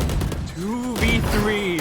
And Muffin is down solo, picks up yet another, swings around the sides. It's Alyssa trying to turn this into a tricky spot. Muffin locks down the angle. It's a triple kill. They have Can time. they stick the defuse though? No! X10! They lost a round, and Arise pick up the first one in this Switching OT1. Oh my god, the plot twists on this game. Twirly with that double headshot. One was through the screen, by the way. I think she surprised herself. She surprised us. And this flick by Muffin was almost a game changer in this VCT game changer. So yeah, it was very fitting. But 13-12 is the score, and Arise will be able to work with this round. Takes a little bit of pressure off, I guess, because they know if they lose this round, they're not facing Annihilation. But still, they have to try and win this and bring us to map 2. Or maybe X10 will have something to say my about this God. round and bring us to OT2. I'm scared. They're pushing down mid. They took a quick Yeah? peek. They put the Oh my wall up. They God. didn't see anyone. Okay, they back up. A is But what's empty, happening on A though. site? Exactly. This could be a free plant. Oh my Are they just God. really trying to play retakes? I think they are. Like, this is a full-on retake. No attempt whatsoever to deny that plant, especially with this control taken by Ginny. They are side by side on that screens area. And if Ginny stays patient here, she might be able to find Alexi, but pulls out the lead, not to pop it. So Alexi will survive to see another retake happen, while Alyssa will find a flank here towards another two. Oh my God, I think she was already initiating her flank there. Ginny to find one muffin as well. This is looking great for X10 because it's a 5v2 retake. Oh, Ali, can you find a kill here? Yes, she can, but she will probably get traded. No, Ali will find another kill through the wall. Here it is. They're playing post plants. You got Polly up on this one top. She's up above pipes, and she sees Zinni. Goes in, gets the headshot. You know where the last player is. Please nail it down. She bursts it through, and X10 pushes us into OT2. That was so heart-wrenching. Switching sides. Dude, I love how Overtime. defenders didn't give up. 2v5. I thought that was it. Yeah, sure, granted, it was a win for X10 in the end, but chances given by Ali and Zinni, though. It's 2 kills, and then Zinni finding 1, and almost dodging Poli altogether, but I expect Poli to just swing towards pipes there, and of course the defuse in the open spot like that. It's kind of too hard to handle. I think the problem was just Arise giving up too much control. They let them get the spike planted for free on A. Can't really do that, but, here it is, OT2. Both sides equalized again. We got Muffin, though, getting aggressive now. She does get spotted, immediately dashes away. This is a bit of info. A bit of info indeed, and at least A is not given away for free this time for X10. So B is the answer here. Poli, oh, she's sprayed and almost finds one. Instead, Pearly finds her head, and Baby TZ will be there for the trade. So it's another even 4v4, and I think A is still the end goal here for X10. Sorry, for Arise. That's certainly what they want. Oops. Trying to play around the toxic screen, though. Alexi! Again with the peaks. She makes it a little bit more difficult for X10 to defend now that they only have 3 members remaining. 3 members for the retake, and 2 is pretty far away from the Happy Land, and that is a side. It's all down Not to gonna Muffin. see anyone though. Muffin will be the key. Oh, Muffin's gonna call this. The rotation will be coming. Ow, Allie, what are you looking at? Muffin! Single-handedly stopped him and gets that rotation. Muffin will get that 4th kill as well and close it out for X10 to get match point in this Switching OT2. My Match goodness, point. this lady alone made it happen for X10Crit. What is that? 30 seconds left. I'm sorry, Sleep. I need to pick my jaw up off the Me floor too. because that was disgusting. You held it all from that one angle. And she wasn't they just did- handling the site, She was also looking behind her and finding another headshot. What a monster this lady is. Incredible. There it is, 14-13. X10 poised to close this out yet again, but they have to be careful. This is going to be another retake attempt, though. I don't like this. It is a Viper, though, so at least she will be there equipped with some delaying capabilities, but once again, she's going to be pushed off of screen. And X10 knows this very well, I think. That's why they're so comfortable just going in, walking, pressing shift, but this plant don't plant too deep. Oh my. Planted in an Okay, open okay. spot, and now Spike planted. it is very possible They that could we'll just see back off. 13-15. Very, very possible. Muffin even holding them off on the rotations, cuts them off by screens. The trays will go forward, though. And then you got the second layer to deal with. Ginny up on the top. Do they even see her? Twirly at the very least finds one, spots it, backs off. And here comes Last Poison player Cloud. They standing. want to stick this defuse, but Shirazi's the only one left. She continues to fall, Attackers but win. Baby TZ sprays it down with a triple kill. 15-13. You called it, Oh, Sleepy. man. You called it. Because it was the plant and the retake that we saw before did not work for Arise. They did it again, and I don't think there's any significant change in how they approach that retake. So with that open plan, with the 5v5, I think it was so. It was clear, at least to me, that the advantage will always go to the post planters because they will be able to secure the better positions. The defenders will be pressured to clear angles, get kills, and then defuse the spike. There was just way too much to do, and they almost did it with that 2 kills from Zinni and another player. I think it was Ali. But in the end, of course, the post planters prevailed because it is a post plant, and you do your job well, you will win that round 15-13. X10Crit leads by 1. They certainly did. I mean, it was just a little bit too passive, right? With the holds, only maybe like 1 or 2 players holding the site, the rest of them rotating over. But post plants, I mean, they played it perfectly as well. X10, they had players like Muffin, Ginny, holding them off on the top, on the second floor, shooting down screens. It just delays them enough that when it comes down to it, Shirazi's the only one left. So, well played, X10. I mean, they started off kind of rocky, but they recovered. Yeah, and Genie was kind of playing alone at first, with 20 kills. I think Muffin was at 10, and now Muffin overtook her and got top frag instead. So it was the step up from Muffin, I think, that made the difference, especially that last round, the first round in the OT2.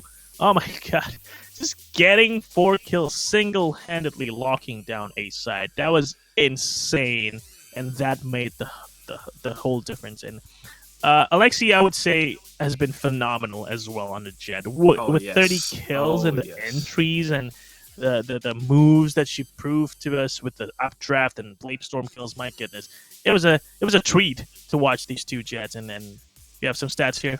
Even damage, almost even headshot, but frag wins are won all the way by X10, while objective wins are won by Rise. And it's ironic because in the last 2 rounds, objectives were not acquired by Arise, and I guess they just lost control of that last few rounds, and X10Crit found their groove.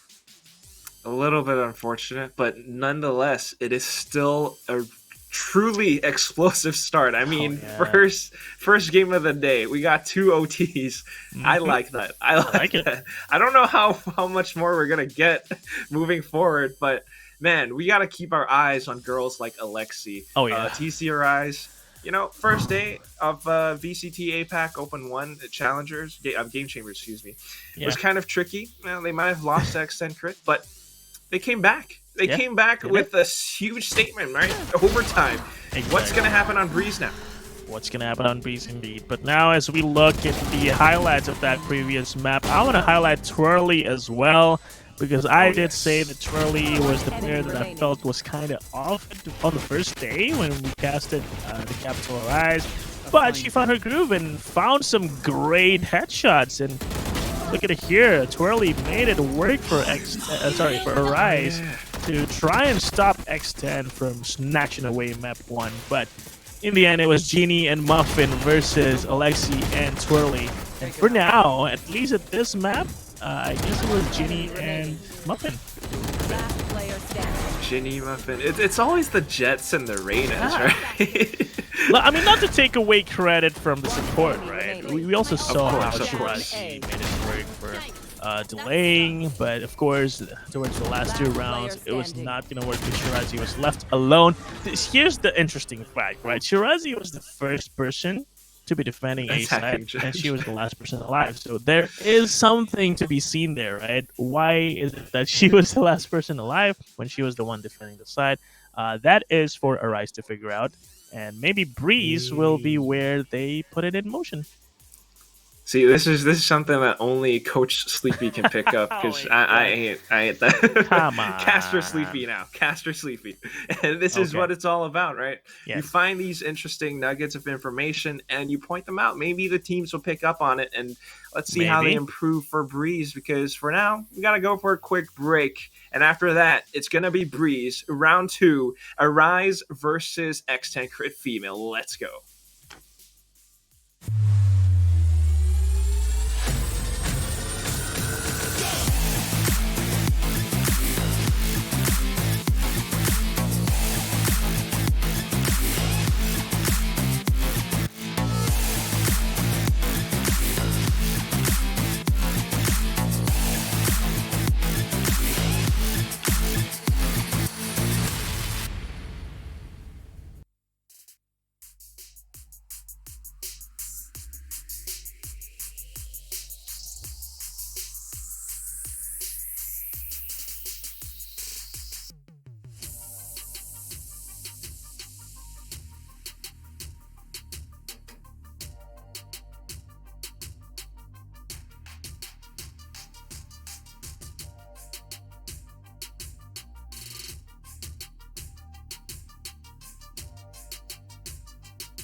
And you are back with me, Sleepy and Quack. We are still in a VCT Game Changers Asia Pacific Series Open 1 playoffs, and we just saw one of the most intense maps in the whole Open 1. And that is only map number 1 here, Quack. So I think we're ready for 8 maps today. What do you think? I would love to see it. I don't know if it's actually going to happen, but Right. I am prepared. Okay, My okay, pores okay. are open. I'm sweating the heck out of this jacket. But here we go. 15-13. That's only game 1. Round 2. Let's go. Let's keep Let's it going. go. Breeze, selected by X10Crit, and defending are also X10Crit. So Arise will at least come to this with a bit of a plan for attacking. And we mentioned Breeze is such a big map, and with a big map comes big guns, right? Operators. And I think Breeze is that exact map to see more chambers, to see jets on the operator. And I am curious as to who's going to be responsible for the chamber pick. I do have some ideas. I don't think it'll be Muffin. I don't think it'll be Alexi because those two needs to stay on Jet and just continue the rampage that we saw in that last map because those two are the MVPs for respective teams. And, if they are on Jet, who else is going to pick up the rest of the mantle? I mean, this is definitely a bit of a rematch. Yeah. They played this on day 1, right. 13-10. Hopefully not 13-10 this time around. Yeah. What's interesting is Arise did start out on defense for that game. This time they are starting out on attack, like you mentioned. Surely they have a plan. I'm not sure what that's going to be, though. I don't know how it's going to work out, but their agent compositions from the first day, Ali was the one on Chamber. Right. That might have been only because they were on defense. So now that they're on attack, I don't know. I'm not sure. I'm not sure either. Because Chamber on attack, sure it works. Like you can watch flanks with the trademarks, but it really is tough for you to entry with only a jet and no other help with. Like with agents like Cypher, at least you'll have cameras, you'll have cages that you can use to block vision and help your entries to go into the site. And I would love to see 2 initiators as well, a Sova for sure, but maybe a Sky. I think we're going to see Genie back on that agent. And just pop flash through smokes and just go rampage and get kills and headshots because that's what you do best. So I want to see that. Yeah, right. Because I think from last year we had interviews with X10, or they were known as Mad Army. Yeah. They mentioned that they don't really have an IGL. Oh man, yeah, they did. They did say that. The strata, yeah, like Ginny, go kill, do your thing. No, but it's interesting. Again.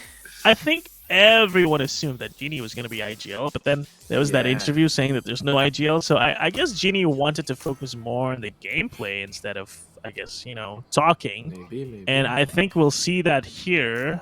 Genie has not hovered on an agent yet, but hey, there you go. Sky on Alexi. Alexi. Wait.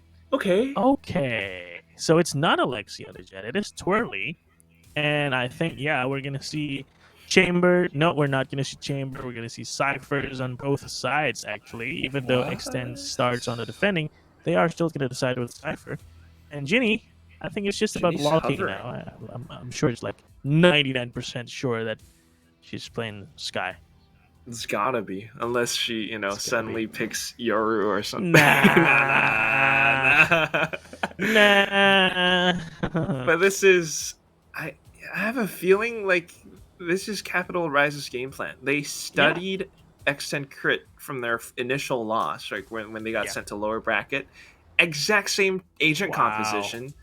Maybe they're taking a page out of X10's book.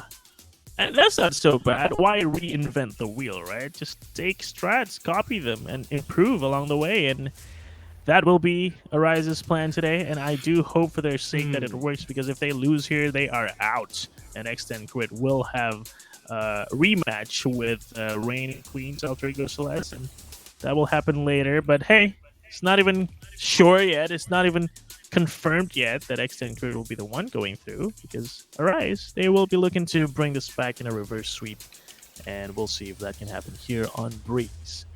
Yeah, shall have to see. I mean, this is very, very curious. Exact same agent comps. We had the same thing on Icebox. They're doing it again. But the one difference is that now Arise is starting out on the attack, and if Icebox is an indicator of how they attack, I don't know. Can they do the same thing on Breeze? They were super fast. They used the toxic screen to kind of gain some map control. Yeah. Are they going to do the same thing again? Can they do the same thing again on Breeze?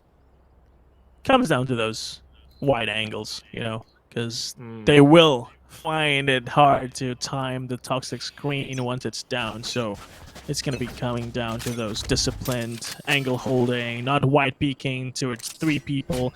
And we'll see that happen in a second because we are seeing hall movement. There is going to be contact here.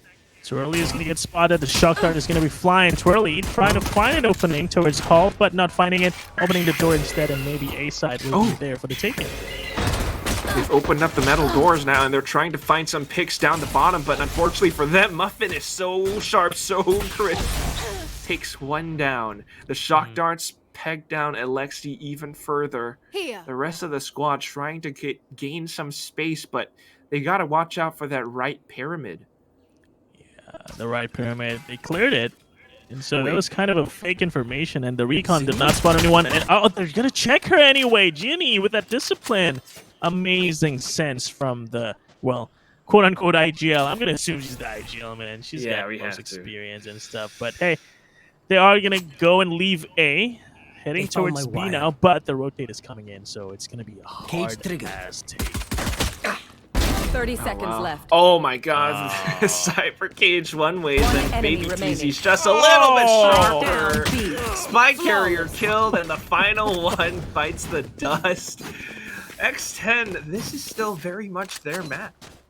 For sure. I mean, look at the comfort. Look at the one-ways and the way they conduct themselves. Just, have Baby TZ play backside, and then we'll rotate and help her. And Genie came just in time to help her deal with Ali, and therefore 1-0 is the score. And I think it should be a secure 2-0 unless we see some sheriffs, but we don't. So this is going to be a full save. Just throw this round away, and GG go next. Did you go next? Here you go. I'm surprised that they didn't bring out a single Marshal, though. No. So, full Spectres. They have to play close. They have to play forward positions. And they are, with Genie here. Look at that. Just looking towards elbow and also mid. And this timing cannot be more perfect. But the dodge is perfect, though. And Genie will spray down 2 and find an advantage for her team in a 5v3. This is no problem. She got flash, it's okay. I just spray left click and hold, and now Polly holding down mid wooden doors as well.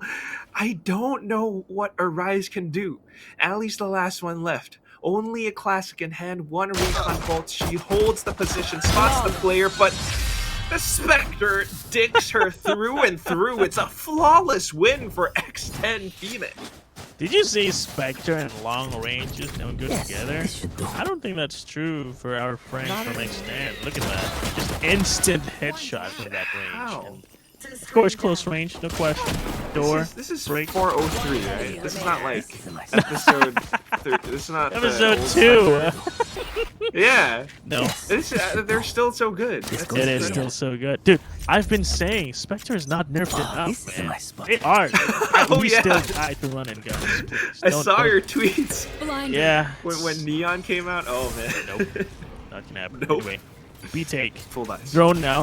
I think there's gonna be a full 5-person take towards B, and the timing's not gonna work on Genie's side this time, but Baby TZ still making that one-way work with that recon. She's not gonna be spotted just yet, and the Spectre almost worked this time, but Zinni will be able to get that kill. Oh my god! Playing around the drone, and Muffin will finally take one towards elbow to maybe bring back hope for this retake, but it is still a 2v3 and a tough one at that.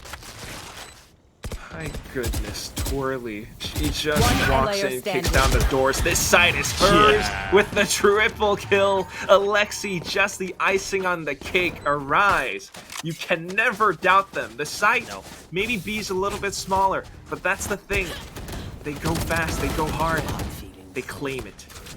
They go together, that's what matters, right? The trades are so good, the distractions to go around the broken wall and kill a droning Sova. That was amazing by Twirly. And I was going to say, we did say that, Alexi should stay on Jet, but If there's any one player that can take her position, it's Twirly.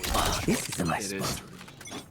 So starting things off already, Twirly, 3 kills, that's not too bad, but you gotta still consider X10, how sharp and strong they can be. The Spectres were just their initial form. Now they're starting to go into their final form. You got the Vandals. They're holding down B, no problem. You try to walk through B main, I shoot you down. Alexi, though, coming around the sides. Making use of the top of the screen. She swings at the right time. Headshot again. Not done too, but Shirazi will be there to trade it out, and it's somehow an even 2v2, and Poli will try and find this player towards the broken wall box and maybe deny the post plan as well at the same time. Very nice multitasking here, Poli.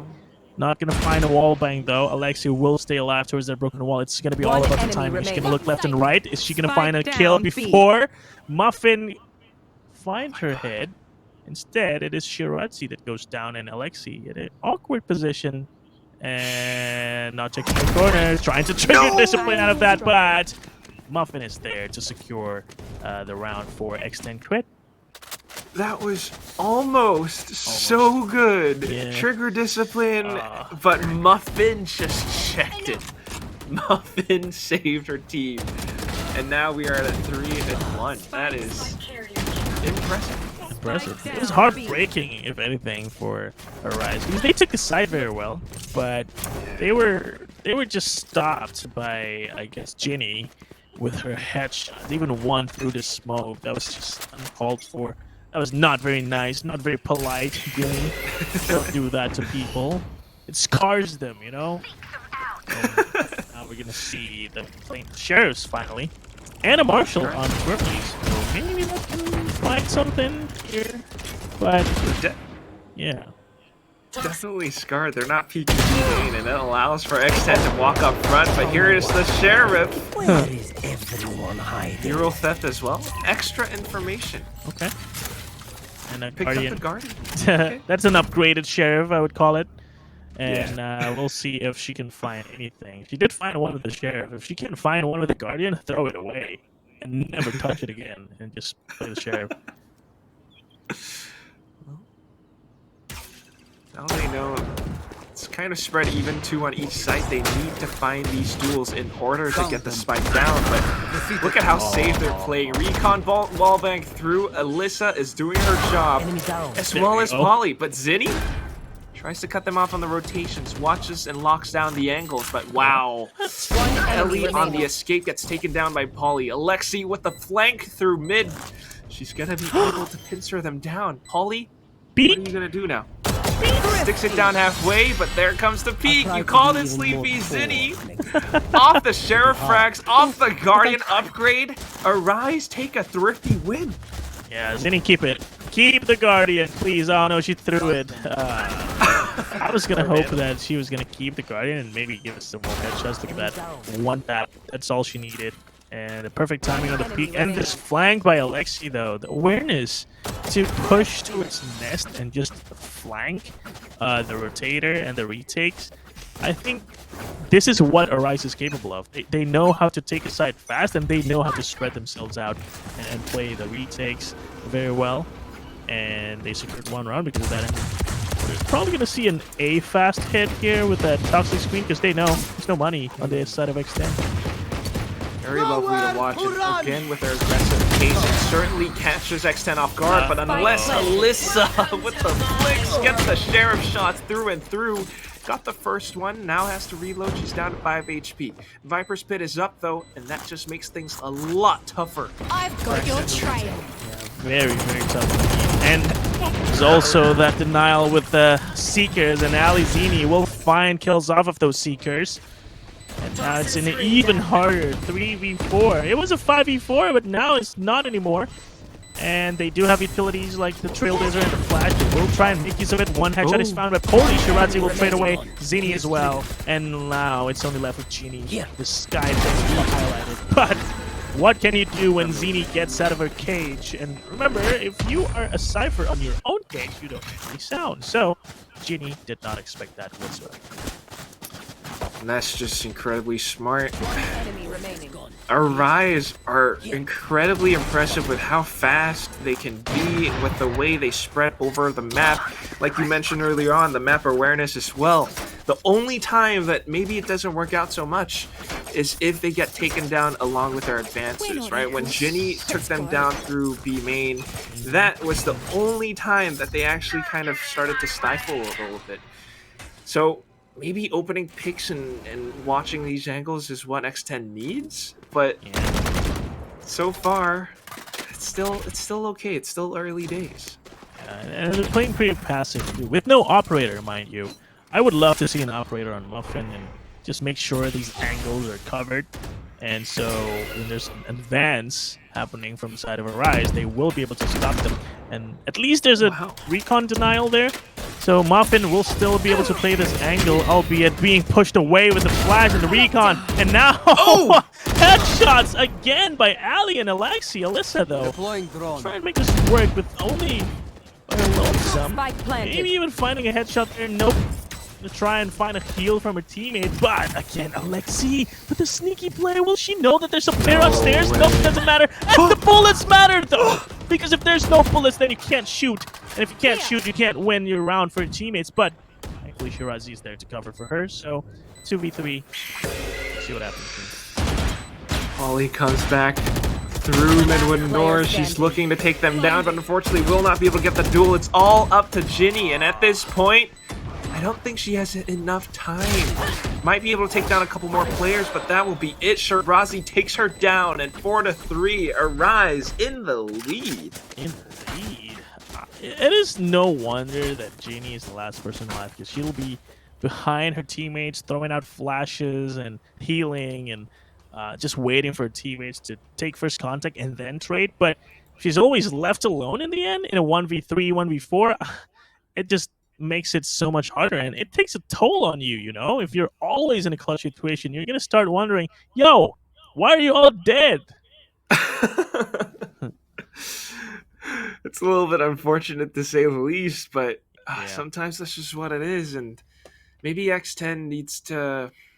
I don't know, what do you think they need? I mean, if they can't find these opening frags to stop Arise from pushing forward, do they play retakes instead? Do they, I don't know about behind?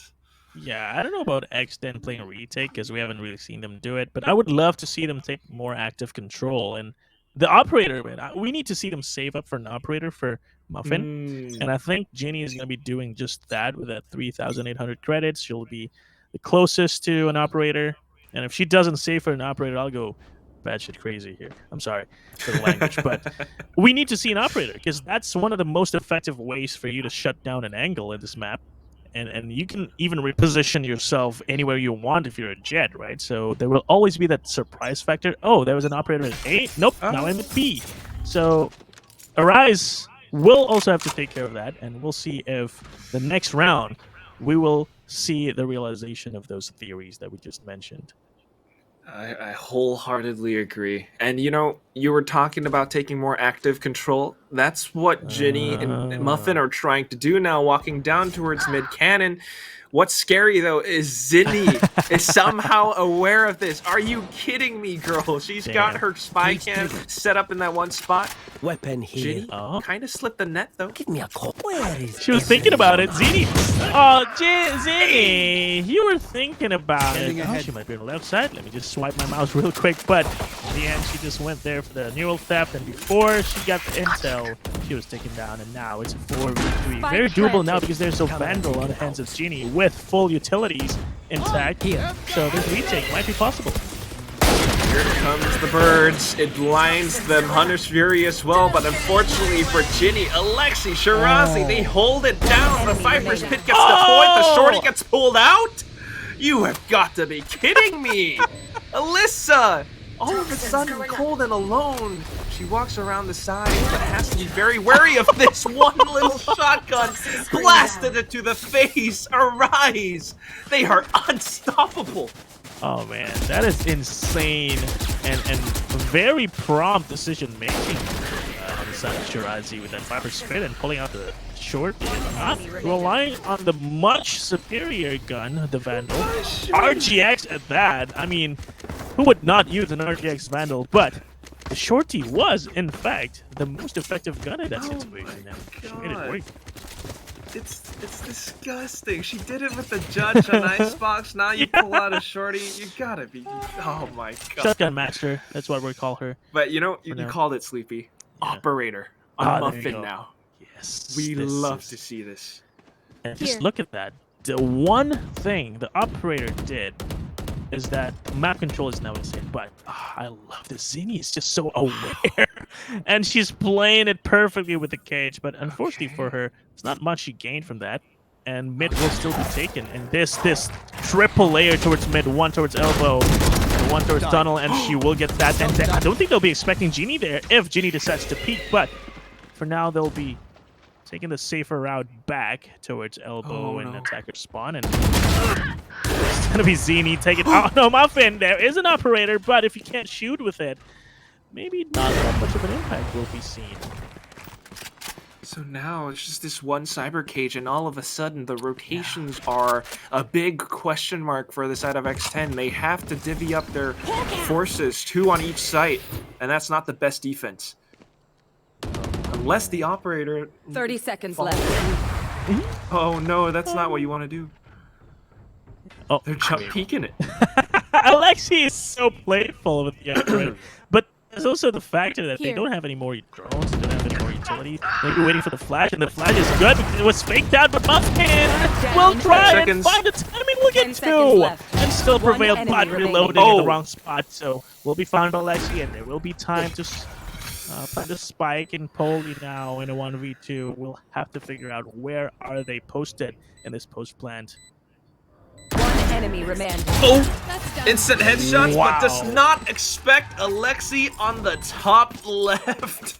That was so unfortunate. A really tough shot to flick to as well, unless you pre-aim it. But she took down the first one. Just wasn't expecting the next, and that's the strength of Alexi.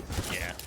And a post plan of 2 versus 1 is just near impossible to lose, especially if you have the right angles. And they definitely did arise. Let's go for the operator, man. We see it. We did see some impact from it. 2 kills, but reloaded too early, I would say. Not expecting Alexi. I'm loving how Alexi is so aggressive with this guy, man.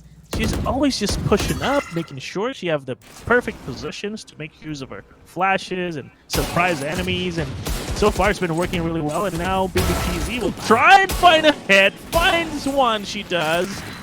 And, well, that is what it is. And again, Alexi will try and find that initiative with the flashes and pushes, and will find another one. But will she be expecting this Marshall inside the cage? Spike planted.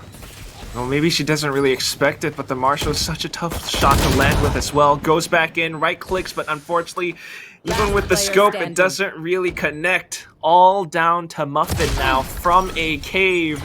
They expect it, and it's the one tap that follows it down. 7-3. X10 hasn't won a single round in the past, what, 4? And yeah, dude, in hindsight, Alexi is the perfect agent to play this guy, don't you think? Because she's so aggressive, she knows how to take map control, she can make use of her utilities very well, so sure, I guess Jet is not the only agent for you, Alexi. Sky is definitely for you. Truly playing it as a duelist, right? In some ways. Flashes out and takes up so much space that allows her team to get plants, allows her team to set up positions. This is incredible. And X10, you know, they pulled out the operator earlier on. They're doing it again. Is it gonna work though? Oh man. Hunter's Fury? Oh no. Oh no. Tags Muffin. She was forced to dash away. Yeah, it's just not working. And it's because TC... Oh, never mind. I was gonna say Arise knows exactly how to handle the operator, but Muffin will find an opening kill finally. Will bring the advantage to the side of X10Crit, but there is still time to work with for Arise, and they will be readjusting towards halls, which I think is the perfect decision when there's an operator on the opposing side, because as long as you take the close control, and you can open doors or maybe destroy that trip and make it hard for the defenders to stay still, then there is a chance for you to deal with that operator differently. Very good point. That is certainly what they're trying to do. Certainly at least will force Muffin to flick her mouse around a bunch, but she does have Polly with the poison clouds. It's been disabled. Are you kidding me? Alexi! She shot Muffin down in the blink of a second! And all that's left are 2 players on the side of X10 all the way through middle. They've been spotted as well. This could be it. Dude, they came in with a plan and we're seeing it manifest now. They know how to deal with the operators, man. So sure, bring out all your operators. We'll just play our game as the attackers and beat you in a 4v2 retake situation. Last round before the 8-3 has been secured by Arise. Dude, I can't capitalize on that. How well they played this. Look, Alexi didn't even get out of that poison cloud because she knows. I think Polly is somewhere close, and she punished her just right in time. And the flick to Muffin. it's that laugh, Sleepy. But I kind of understand how you feel. This is just insane. I have no words. Yeah. How do you do? It's such a small thing to More hide charges inside your opponent's smoke, bait them into peeking you. You get that first shot, and then the flick onto the operator. Yeah. Oh my god. What's they gonna do now? First shot whiffed. Muffin pushed down mid. Get out of my She way. gets 2. Blade Storm, knives refreshed. This could be an 8-4. And that was what we were hoping to see, right? Take more active I've got your control, trail. get kills before the opponents get control of the side, and now A side will be taken control of by 3 people. Well, denied control, more like it. Polly just playing around the pyramids perfectly and finding 3-1 after another. No trades whatsoever happened there. And Arise, I guess Switching they sides. really relied on the structure of the team there. Because once 2 players are taken down and they only have 3 players to work with, they just kind of lost Crumble. their direction. Nailed Yeah, it's surprising, but again, that's a very conditional thing. They need those opening frags in order to stop that team from finding their structure. Now that we've swapped sides on the defense, I don't know. I think that's where you get a little bit more structure, right? On the defensive side, X10, they're gonna be the ones that are forced to find creative ways to break through their defense. But yeah, X10Crit now 4-8. They are in the back foot. We'll try and find an entry towards the side defended by Arise, but Arise, they've proven to us that they can attack and they defend. For now, though, Muffin will find Twirly very swiftly, and 4v5 retake is not fun to play with. Planted. It's fast and furious, push right in, taken down 1, and all of a sudden it's a bit of a standstill. The 1 toxic screen splits the site in half as well. Poison Cloud does block off Cave, though, and that's where they will swing. They find a couple of shots, a couple of trades, and all that's left is Zinni. Coming from the bottom of the bridge. Surely they expect it, but the toxic screen just kind of blocks it off. She gets to play around that a little. But hearing the footsteps from Hall, she's kind of cautious now. Finds the peak, fires a couple of shots, position revealed. It's game over. X10, they take the first round in the second half. Yeah, there you have it. It's another challenge altogether, right? Defending, attacking, very different ways to play the game. But sure, you can bring some attacking elements into your defense, which I think has actually proven quite useful in the previous map and in the previous round, in that last round in the first half, where Muffin just decided to push mid without a care in the world and find 2. So I think Arise should take that into consideration because they know defending and playing retakes very passively not going to work out all the time. And Twirly will try something with a shorty at this range, and there is a Trailblazer to find her.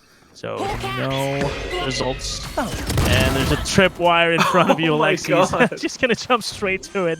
Maybe TZ will find it very easily. It certainly is kind of something that they're considering, taking active control, but not too calculated. They just push up front without checking all too clearly, and that's where they get taken out. But the Classic's still able to find a double. Couple players gone, but that's not too big of a problem. We've got Bulldogs, we've got Spectres, and Zinni only has a shorty. So, this is such an awkward position to be in, man. You have three players on the opposing side with Spectres, albeit not the best long-range weapons, but against a shorty, anything is a good long-range weapon. What's her plan? She's dancing back and forth. Maybe just by time. Hopefully someone get clipped by the spike, but by the spike. It's not gonna happen. Okay. 6-8. Good attempt.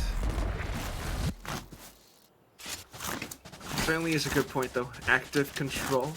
Arise are fully capable of it, and now that they've got the full buys, this is the fun. This is the fun times. And, I mean, it was impressive that they got classic kills there. Goes to show that X10Crit do not have the perfect post-plant setup just yet. They will still have gaps in them, and Arise should be actively looking for those if they want to get back in the lead. They are still in the lead, but it's going to be getting closer and closer if they don't be careful about it. And this active control towards mid has given me hope that they are aware they need to be the active ones here, even though they are the defenders. Certainly going to be a bit of a useful lurk, to say the least. Alexi.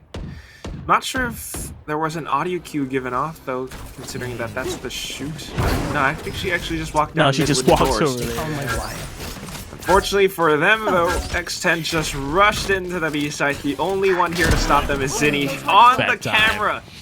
Very unlucky. That's a free Phantom now for Muffin, of all players. Oh my God, Muffin picked it up. Okay, if it was anyone else, maybe. But Muffin, this is going to be scary. They do have the better weapons, but they don't have the man advantage. And Alexi will be the game changer here. Will she be able to find Poli, though? I don't think they'll be aware of this. And I think Poli just needs to stay quiet. The check! She actually takes it! This year will find her. And with that, the retake is on. 3v2. Baby TZ will find a secure kill with the Spectre. Muffin, again with the Phantom we talked about, will find a kill. Will find a second one probably, but no! She actually did not continue the spray because there are no bullets in the chamber. And Ali will secure that kill instead. And with that Alexi play, she manages to survive all the way and secure round number 9 for Arise. It's just again and again Alexi, this one player. On ecos, sometimes she gets over aggressive, just jumps in towards the tripwire. Okay, you know, just go next. On full eyes, she gets active control. She goes all the way around, even checks below her to find Polly. That was huge, because if she didn't, she might have died. Here. Oh man, the one check that she needed to do, she did, and she won the round because of it. I love it. I love the discipline. Just the awareness is so huge and impactful that I think this might be a map for Arise, honestly, if they keep that up. But of course, Muffin will not stay quiet here. This very aggressive entry. Alexi is ready for it though. And with just like that, the entry is once again denied for X10, and they will have to readjust with 4 players remaining.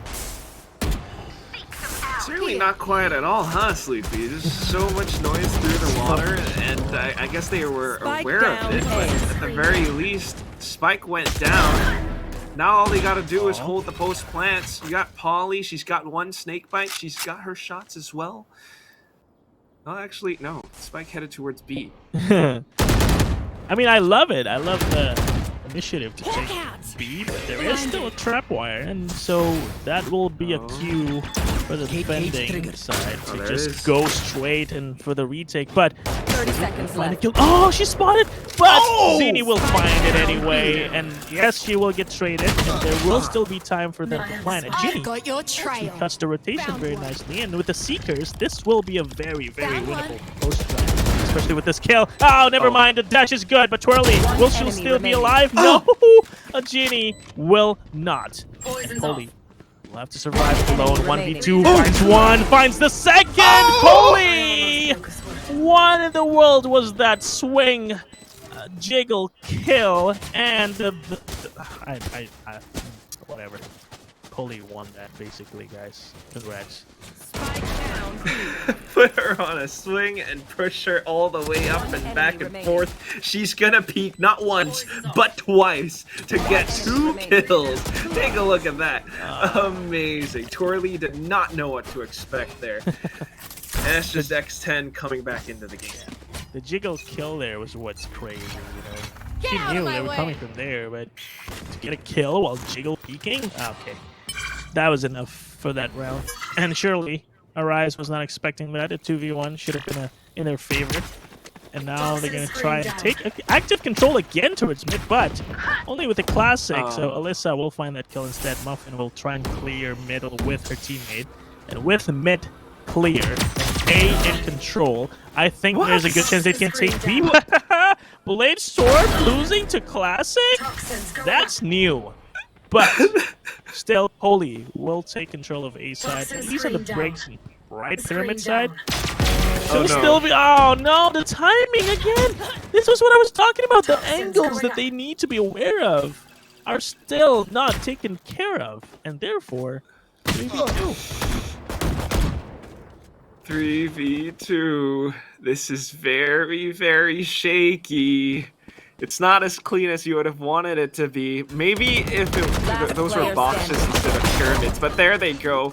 It's pushing up front, and Baby TZ bites the dust. Zinni with the Sheriff is just so sharp now. Sheriffs, Guardians, this girl can do it all, and that puts Arise at 10-7.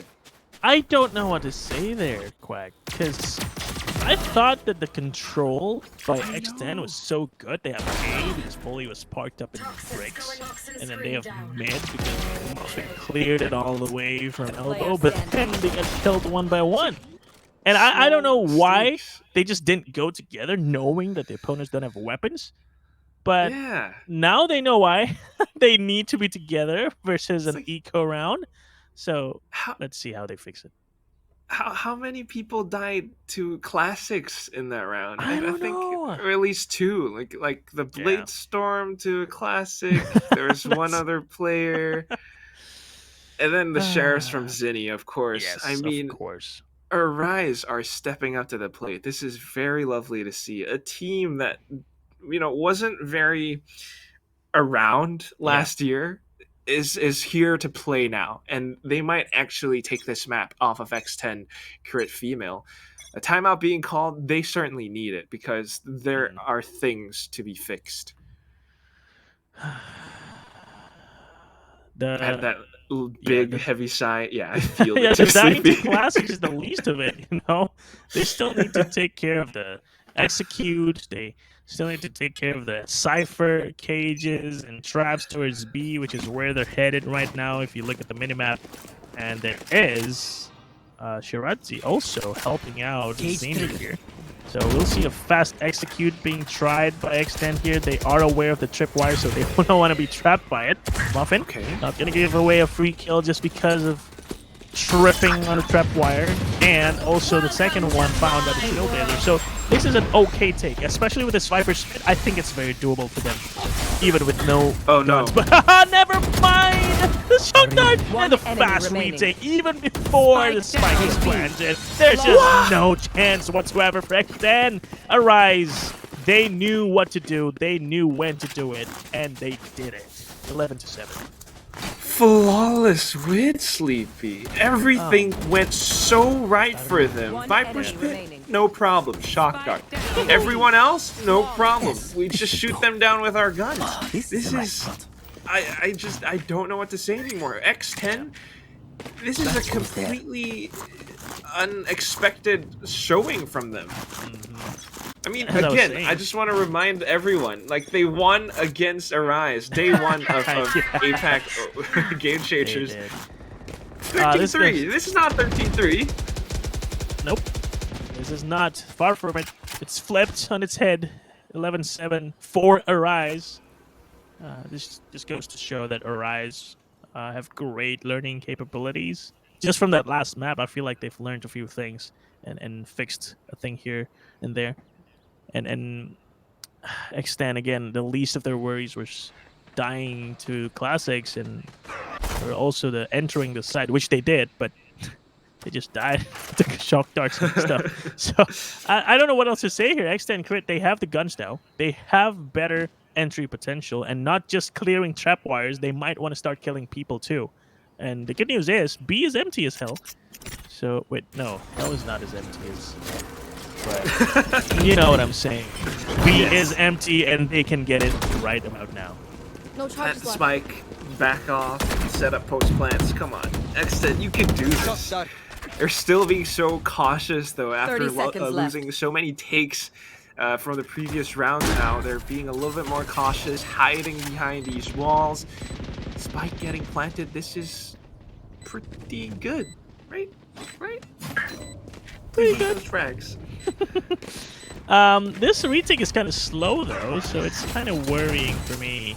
Rise hasn't found a kill just yet. Crossfire is good on the backside. Yeah, 50s will find one. go. Oh, One Muffin enemy remaining. with the double spray down and another flawless round, but this time it is X10Crit on the attacking side, and that was what I was saying. If you take too long for your retake, you will be facing death, and they did. Oh my god. Oh, thank goodness. They managed to get the spike down. That's something that Arise has done, you know, since overtime in the previous map on Icebox. They leave some sites open, and unfortunately it's something that bites them in the back. Exactly Good what for I was going to Extend. point out. Good for Extend, definitely. I was going to point out the same thing. Arise decided to play the retake on B and just didn't work. I guess the retake is kind of scuffed, which honestly, some rounds I feel like the retake was flawless. But then some of the rounds, like that last one, it was just not the kind that you want to see before you reach match point. And therefore, now there is a chance that X10 can even stop Arise before reaching match point, especially if they know how to take this A side. They do have the Viper's Toxic Screen committed. Now they can initiate an entry with only a Trailblazer. No one seems to be following it through, though. So I have something against utilities that are just being used for the sake of it being used and not taking anything out of it. And now what? Right? The Trailblazer is out. They don't have it anymore. They do have a drone, and they have to follow this through. Otherwise, they can't find an entry. Go. Do what Sleepy said. Go in. But they're not doing that. They're not! Dude, what They're is kind of happening? Scared. They left Ginny here alone. They committed so much utility just to rotate over onto the B side. They baited the rotations, 30 but seconds I don't know if it's going to be so effective now with Ginny gone. Sure, they have the B side, but can they hold it for long? There's a denial attempt by Ali, but B side will be taken. But it is now a 5v4 because of the amount of utilities and the time spent at A. And there's this flank by Zini too. Alyssa, I don't think she'll be aware of this. And Zini, it's just going to be about timing. It's going to be about patience as well. Will Arise be patient enough for Zini to find something? Or maybe they can just go in together and just trade and trade and trade. And that's what they'll do. And another flawless round for Arise. Securing match point for them. There's not even a chance for X10. I'm just going to say it again. Ridiculous. If you waste your utilities without following it up, you're not going to have a good time. Yeah. I mean, it kind of hurts you in the post plan as well. And yes. I think, like, you nailed it on the head. Like, saying that timing was what was key. Earlier on Arise, the retake was a bit slow, and then maybe that's why they weren't able to retake as effectively. This time around, they got the information. They got the numbers. They just went in. Exactly. And that is why now, match point. Are we going to see X10 drop this map? Man, they picked it. We talked about this. Right? Picking a map is kind of a curse here in VCT Game Changer, so... Is there an option for you not to pick a map? I don't think so, right? There is. I think the teams will be considering it very heavily. But jokes aside, Breeze has been pretty good run for Arise, and X10 not so much, especially with all these indecisiveness that we're seeing. Look at them. Just huddle up towards Workshop, making decisions. What do we do? Do we go in? Do we not? And I think we're going to find out in just 2 seconds. There's Alexi position, though. Almost finding a kill, but good enough with the delay, so... Yeah. Oh, no. I don't know. Okay, good trade, but the Hunter's Fury, Ginny's down low, everyone's still in the back of cave. There are only 40 seconds left. They are stuck, Sleepy, stuck. Yeah. Toxins going up. I mean, good news is they have the mana advantage and they have the heal, so at least only Genie is going to be left on low HP. But what do they 30 have? seconds They left. have a Recon that they can go in with, Okay, which I okay. dearly hope they go in with. Otherwise, they are still going to be here. But I love this patience, though. This patience is going to be different because there are only 3 players remaining on the side of Arise. So they have to decide to go together. And therefore, it's going to be an easy take towards A. 10 This seconds plan is left. going to happen with only 10 Oh, seconds Shock Dart! remaining. Never Shock Dart! mind. They have to be careful. They have to plant the spike with 5 seconds. And One enemy will remaining. take it this time. And Alyssa is a good cover for her teammate planting. Well, 2v1. The toxic screen and Shirazi is using the One wrap around enemy the side. She standing. sprays it down the first, tries to flick on towards the next, but there it is, Alyssa. Perfect cover, saves her team from elimination. It is 9-12. They need 3 more rounds to push us into overtime. This moment, the moment where it went wrong, we saw it. Enemy remaining. Alexi was actively pushing, spraying One the enemy smoke, remaining. flashing from away, and taking an aggressive Player position standing. that they did not expect. That was almost like the end for me. But thankfully, of course, they recovered. Even after, the planter getting killed by the shock dart, that was a scary moment with only like a red amount of time. That's going to be a new term now, a red amount. Time to hunt. It's a good term. Yeah, it's I a mean, good that term. shock dart, I honestly got so scared, but alright, running down the same strat, they go forward, they're getting delayed, but Recon allows for Muffin to shoot through. What's different this time? Alexi, where is she? On the other side, Oh, no. behind the box. Look at Ginny just preparing for that anti-flash. She knows exactly what's coming when he wasn't even I her know that got exactly killed. Polly where was you there for the crossfire. And 3v5, it's going to be looking great for X10. And all they have to do now is just wait and wait until Arise players Blinded. get into the crosshair. Great, not Ginny with remaining. 1, with 2. Oh. Yes, Ali will find 1, Twirly will find another, but there's the 1v3 here to be done. 1v2 now. With Recon and no time, Ali will decide to save. Alright. 2A takes. They're working out. Wow, Not too bad. not too bad. We got 2 more rounds to win. Come on, X10. Is it gonna be another 2A, or are they gonna switch it up? Because maybe just don't fix something that isn't broken. But of course, you are fighting against humans, not pre-programmed robots. So they True, will be adapting to this. Even robots can adapt nowadays, right? Oh my gosh. Yeah. AIs that can learn. Exactly. At the very least, I like that Arise is calling this timeout. Yes. They're on an eco. We've seen how deadly they can still be, Mm-hmm. but more importantly, even if they lose this one, on the very last round, they get to take a second to think and to really discuss, what do we need to do? Do we want to take active control again? Do we want to push down mid? It's possible. Yeah. And I feel like they have had some success with their active control.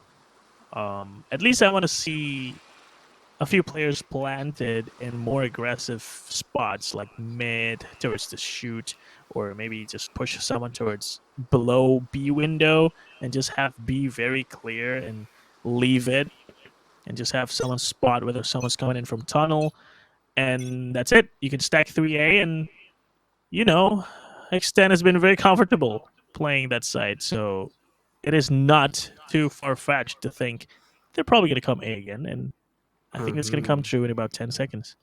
Wow. I think you're absolutely right. Okay, technical pause. More Wasn't than 10 expecting seconds that. then. It's not an Okay. SCA tournament without some That's technical true. pauses here and there. Whatever. I mean, Whatever. a little bit more time for them to think, I guess. But Yeah. you could see the positions they were setting up for. I think you were absolutely right. X10 probably, they're getting comfortable. I think A works Yeah. out for them. They don't have to fix it.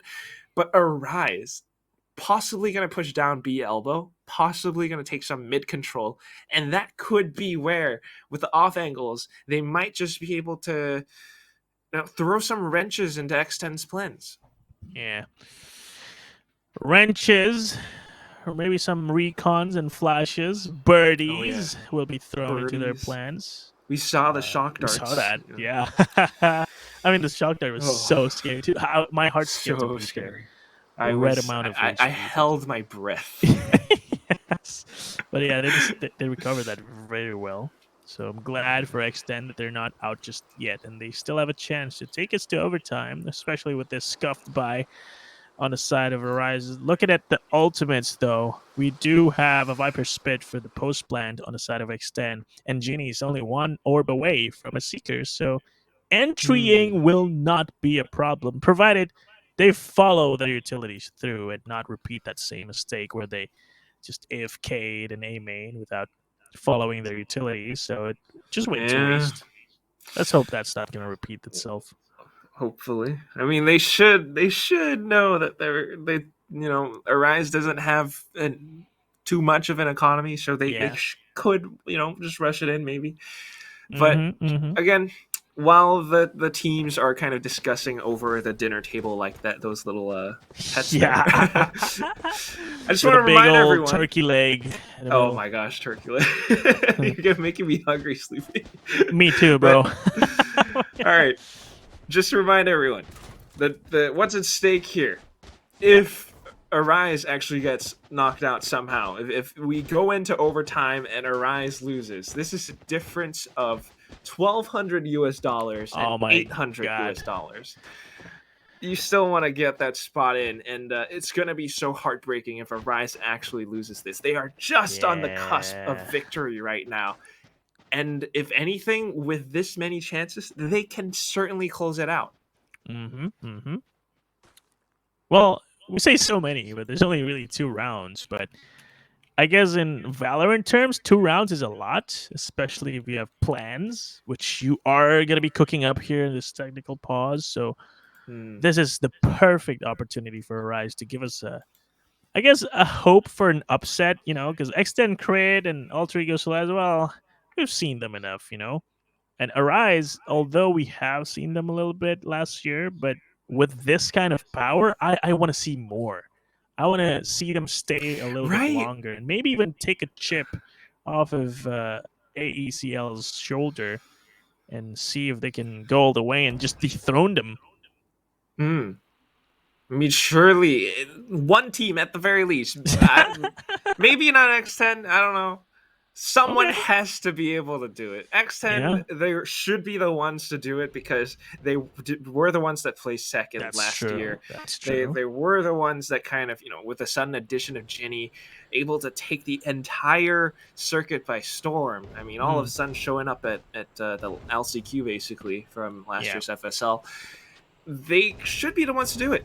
But all of a sudden right now against a team like Arise that somehow has learned and grown so much in the span of one tournament, this is very lovely to see from all of these teams. Yes.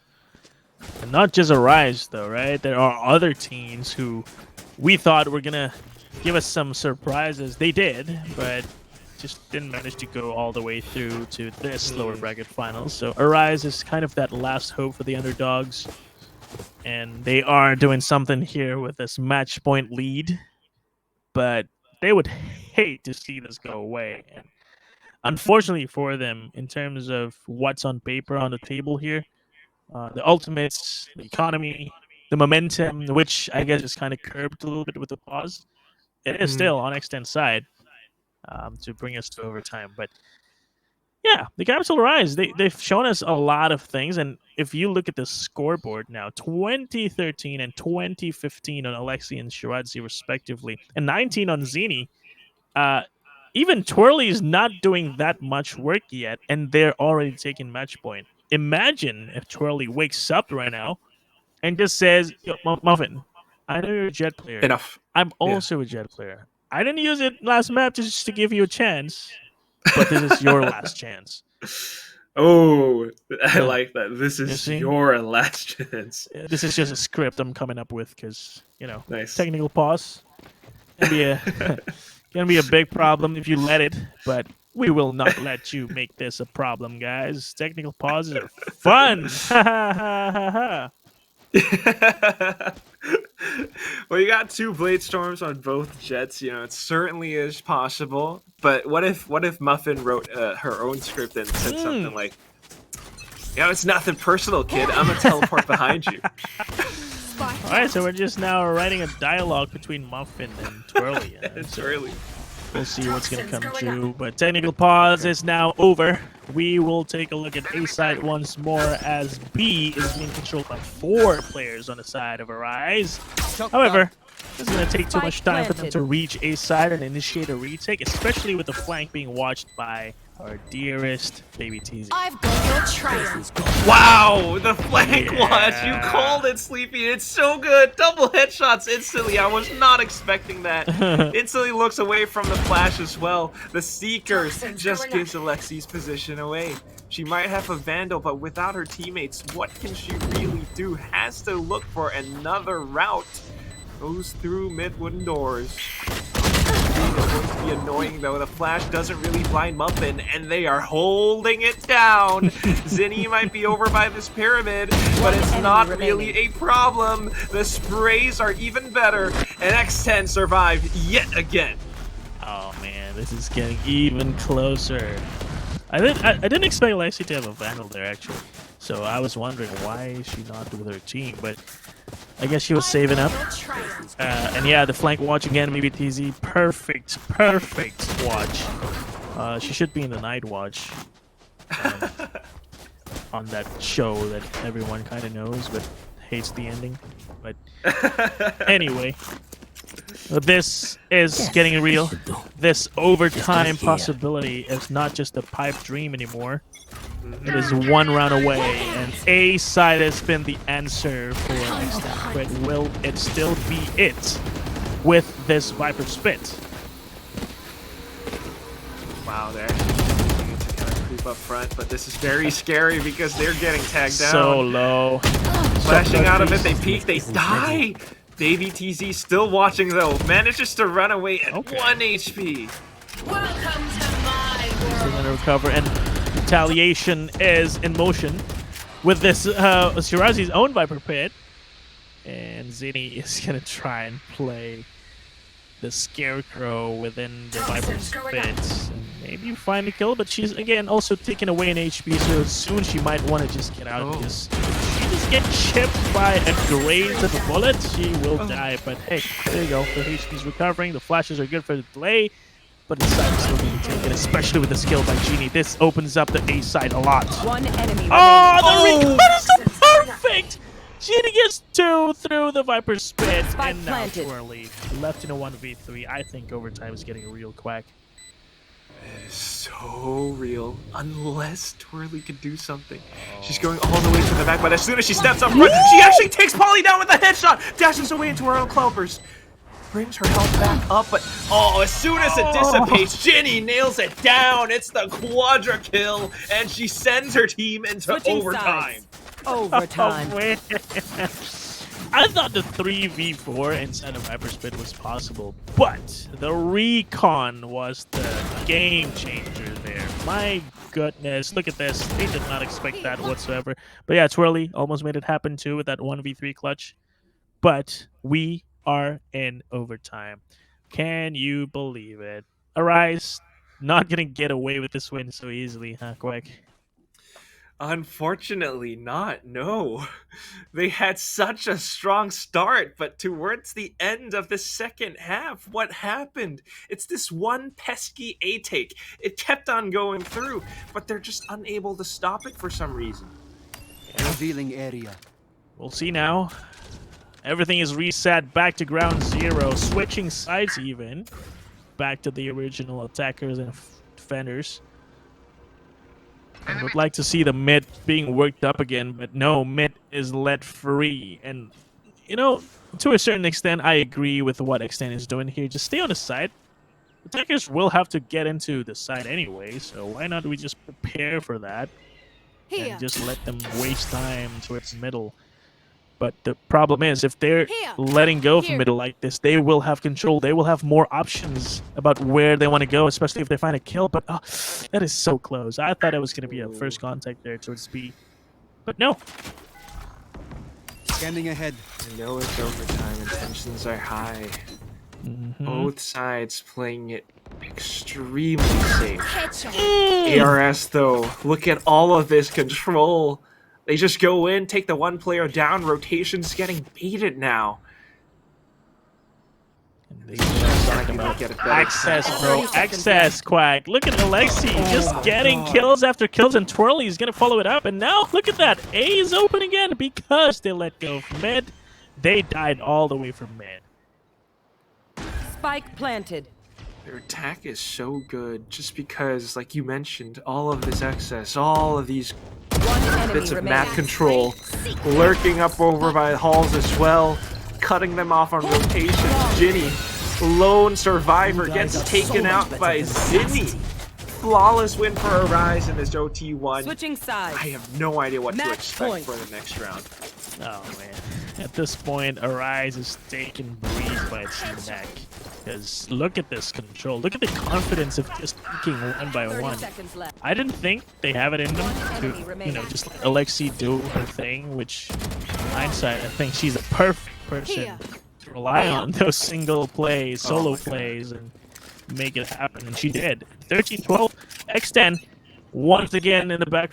Maybe A is always the answer. It still is. Can Arise finally say no to this A side pick? That is the question. Kind of would prefer Alexi to be on the A site, but she's all the way over by B. That's True. it's all right. Maybe it's a great strategy, right? Alexi is the one popping up. You know what? You hold down the side on your own. We'll hold down this side with the four of us. That way it's balanced, like in all Maybe. things. True. But they're not really committing to this just yet, knowing that Right. this could be a read. Arise might just have stacked up on the A site, and they Yeah. would be correct. Wow, this adaptation is perfect. They know they've been working that A side so much the past 4 rounds in regulation, and now they are expecting some kind of response, and they are right to do so. But Blocking sight. it is still A in the Blocking end. sight. Will they find the kill still? That is the question. Up and spraying down to the stairs, not going to find anyone through the cloud burst, but Ginny and Baby TZ will. And with that, A side is once again in control of X10. Spike planted. Get the spike down. 3 players left. Arise, unfortunately, just a tad too passive. Would have preferred if Alexi was taking a bit more active control, like you Oh. mentioned so much. But here it comes. She's a little bit late, though. It allows for Ginny to peek up at the right time. Post-plant position set up as well. What can Zinni really do?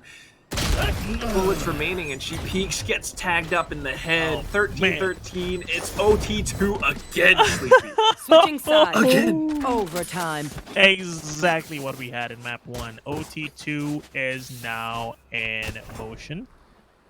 I just wanted to point out that even if the players died on site there, I think it would have been a win still for X10 because Poli was on Liberty statue mode. You know what that is? With that, right arm towards the sky and To the sky. ready to spit out some fire, Well, not exactly fire here, but something that burns still. Definitely. That is what she was doing. This A take has worked out so well for X10. 5 rounds. 5 rounds it took A, 5 rounds they won, and took us here to OT2. And X10 is maybe trying to figure out how they win this defense and just take A when they're attacking and secure the map number 2 and the series. But what I want to see here from Arise on the attacking now. Sorry, are they attacking? No, they are attacking now. They need to do what they did, which is take control of every map area that's given for free by X10, and just work their way toward a site that they can get access to by taking those solo plays like Alexi did. But I don't know if they're still brave enough to do it though. That is a very good question, right? It worked out for them several times, but now that we're in towards round 27, Damn. I mean, how comfortable can you really be? They're setting up for this push past a cave, but Polly's watching it down as well. Alexi, maybe not really going for solo plays. The perfect Actually, timing just on that peeks. cage. What the? Thankfully. Thankfully. That was great coordination on the side of Arise, and I love this active control and extend, but with that response, dude, I can highlight that Zini has been phenomenal with her cage usage. Always making sure that her teammates can cross safely Blinded. towards middle. But now, the pressure on the side of Extend. Baby TZ will find one traded away by Ali. But Ginny have to destroy a Trailblazer and find kills. Otherwise, she'll be the one dead. And yes, that is what's going to happen. And Polly left in a 1v3, 1v4 it was, and now it is a 1v3. And it's looking like Arise is going to take Melon back. Wow. Lineup, but the triple peak by Arise was perfect. The one thing they needed to secure yet another Switching match sides. point for their team. Match point. Triple. 3 players. And then one on the left side too. There's no way that you can land that spray. Oh my goodness. It just turned the entirety of this middle area into an all-out brawl. X10 pushed into them, but Arise stood their ground. And Alexi taking down Ginny like that, despite getting flashed, was insane. 14-13. Can Arise close this out? Is the question, because A, once more, will be the targeted entry point for Extend. And we've seen it work and work again, but this time there is active control towards mid. So this is what Arise has got going for them. And unless Extend knew the timing to this push, I think Arise should be able to find hope in closing this map too. Okay. So now what I'm wondering is X10 aware enough to consider the possibility that Arise might have pushed up mid? The way that Ginny is walking right now, maybe, but they have to check. The timing has to be precise. The drone goes forward, and they actually take 2 players down in simultaneous times. Just like that, they have gotten the B site. They just have to rotate fast enough. This is it. I thought they were going to go A again, but nope. There's adaptation made, and those are all about timing towards mid. And oh no, Ali was going to 30 try and seconds recover left. that retake, but that was a bit of a whiff, and Ali will make sure that she does not do that again next round. But this round, though, Enemy remaining. it's going to be Oh my secured once more after that headshot towards Shiradzi. I mean, 1v5. If there's any surprise I want to see, it is now. Can you give us something, Twirly? Let's see. Oh, she spotted ahead. Has to create some kind of space, though. Goes back to clear out the tunnels. Walks Too up much front, discipline. Run out of time. Baby TZ from behind. She still managed to turn around 180, but Ginny closes it out. It's 14-14. It's OT3. Switching sides. Oh my Overtime. god. She played around with her food. That is not very nice, baby TZ. You get what you deserve, a headshot. Shooting Twirly in the leg before finishing her off. Genie needed to finish her off though, because Twirly, what an amazing flick. But timeout. Timeout is what's amazing here, because man, how many times have Arise been forced to think on their feet and adapt to X10's play, and on the attacking side, defending has been pretty weak on both sides. And so it really comes down to defending, I guess. Who wins defending wins the map. And X10, even though this is Arise's timeout, I think X10 is also benefiting from this, because this is their defending moment and defining moment, honestly. Because if they can manage defending this round, I think we will be seeing Arise just eliminated from this map and match. You're absolutely right. That's the key. Defense now. And Arise are definitely switching things up on the attacking side. I mean, so far we've seen a lot of plays and takes in towards the A site. You've got the impeccable map control that you mentioned as well, finding these different areas of access. But now, maybe they just rush into B. Make it difficult for X10 to defend, but tripwire, they shoot it down, they rush in through. Can Baby TZ actually be the bastion of the B site? Oh, Recon is so good. So good, but there's no follow through though, so nobody killed just yet, but it will be a 5v5 no 5v4 retake may get that. Ali will try and recover. BTZ sitting on Viper's spite. That's not ideal, and therefore Alexi will find her and Ginny with the flank together with Muffin will probably make it work, especially with only finding that kill. So defending will finally be working out unless I spoke too soon. Shirazi and Ali making the crossfire work. Muffin in a 1v2 still has a dash, will not find that kill, and that's just gonna make it that much harder to buy time. The spike with no time. Okay, Shirazi goes back in to make Muffin sweat. She gets off, gets gotten into halfway, comes up with the swing. She actually took Ali down. She might just have taken the defense. And X10, the first team to win in this moment, 15-14. Are we going to see it happen? Switching sides. My Match God, Muffin, you are a monster. Nobody wants to be facing up against Muffin. Be it a 1v2 or 1v3 or whatever, Muffin got it.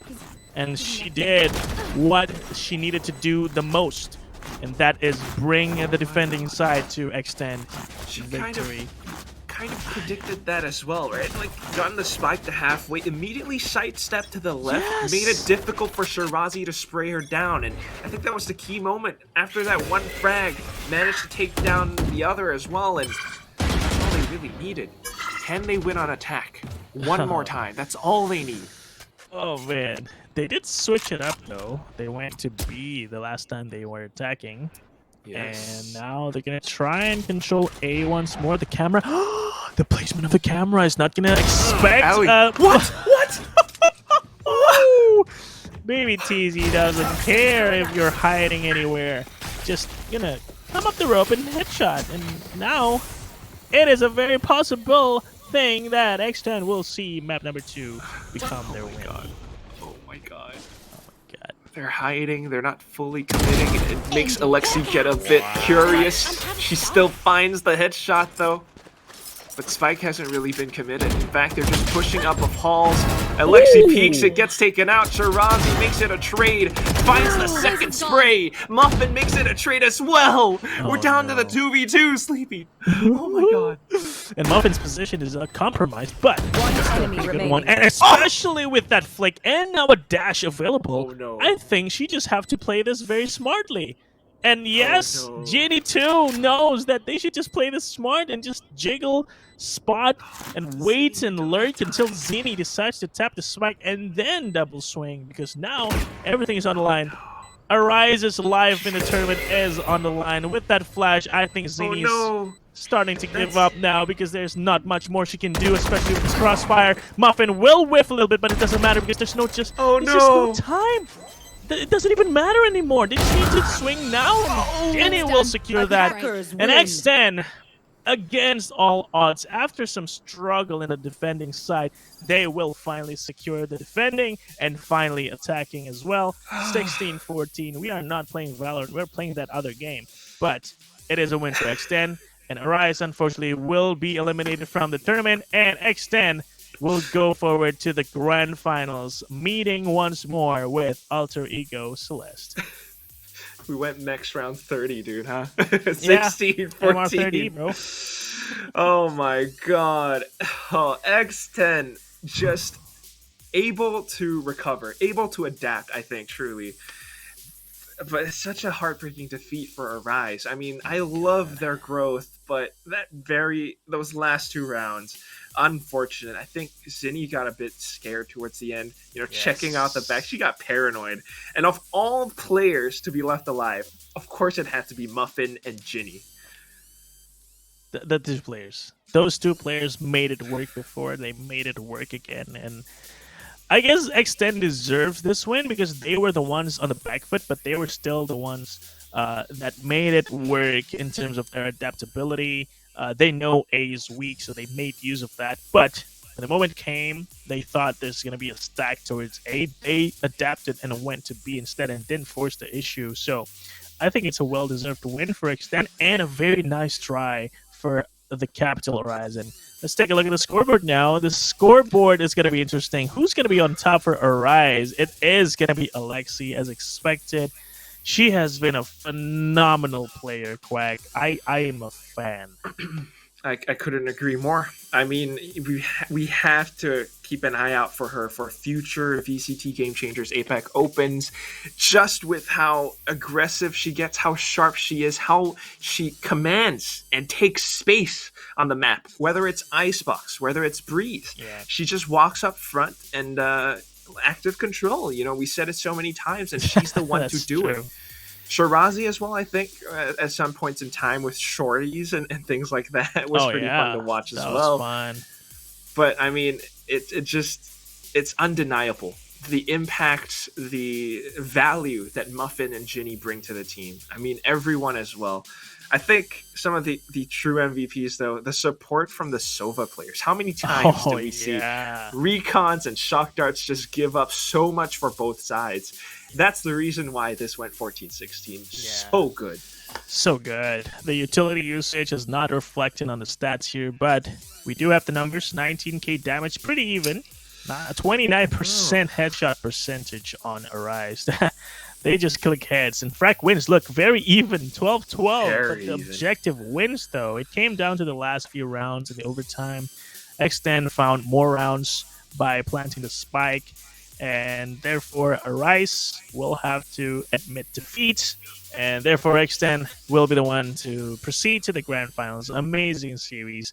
Amazing growth. I just want to shout out Arise for the amount of work they've put in. And the amount of, I guess, adaptability that they've proven to us today against a team that is so experienced. They were the ones so close to taking the Queens down last year. But I guess they will still be the ones to have the most potential to take down the Queens once more. And Arise will, I guess, put their hopes on X10Crit, especially after playing against them in the past two maps. So, yeah. It's a bit of a team effort, huh? But, I mean, that's the thing. You know, X10Crit, Capital Rise, they fought each other twice. Well, maybe four times if you count the maps. But this is such a big growth. I mean, they studied how they lost, I guess, on day one, and they came up huge with such a big adjustment that they managed to take down that was like 6 rounds in a row in the first half. XN had no idea what hit them during this defensive side. I mean, Pauly, you know, this is a nice little clip, but you have to look at how players like Alexi and the rest of the team managed to find so much as well. I mean, take a look at this. Look at how she checks below her in a retake situation where there's so much pressure to not waste time, but she took her time to check for corners, man. Checking corners wins games. And I love how Arise here on the defending side just took it upon themselves to retake even before the spike was planted, and therefore not giving a chance to extend to take the side. And once they started playing more passively, as we saw in the previous map as well, they let go of too much control and just let X10 take very superior positions to play the first plans better. And look at Muffin, just making sure that X10 stays alive and has the chance to close it out, and they did. So honestly, it's an amazing team effort from X10, and they totally deserve this grand final spot. So definitely grand finals, that's coming up next. But of course, commiserations to TCA, the Capital Rise. We shall see more of them for future VCTs because they are pretty good. I love to watch their growth, and you know, they'll be walking away with, at the very least, a lot of growth and $800 US. It's not too bad at all. But not too bad at all. That's congratulations. Yeah. Grand finals now. Guys, thank you for watching that. Do not go anywhere because we will be right back, because I'm gonna have to go fix my mic. I'm gonna go reconnect. I've seen some chat saying my mic is weird. Yes, I'm sorry guys, it's online. God damn it. Anyway, grand finals coming up next. Alter Ego Celeste versus X10Crit, the good old derby between these two great teams in the 2021 era, and they're going to fight it out once more in the 2022 season. So don't go anywhere. We'll be right back, and we'll catch you guys soon.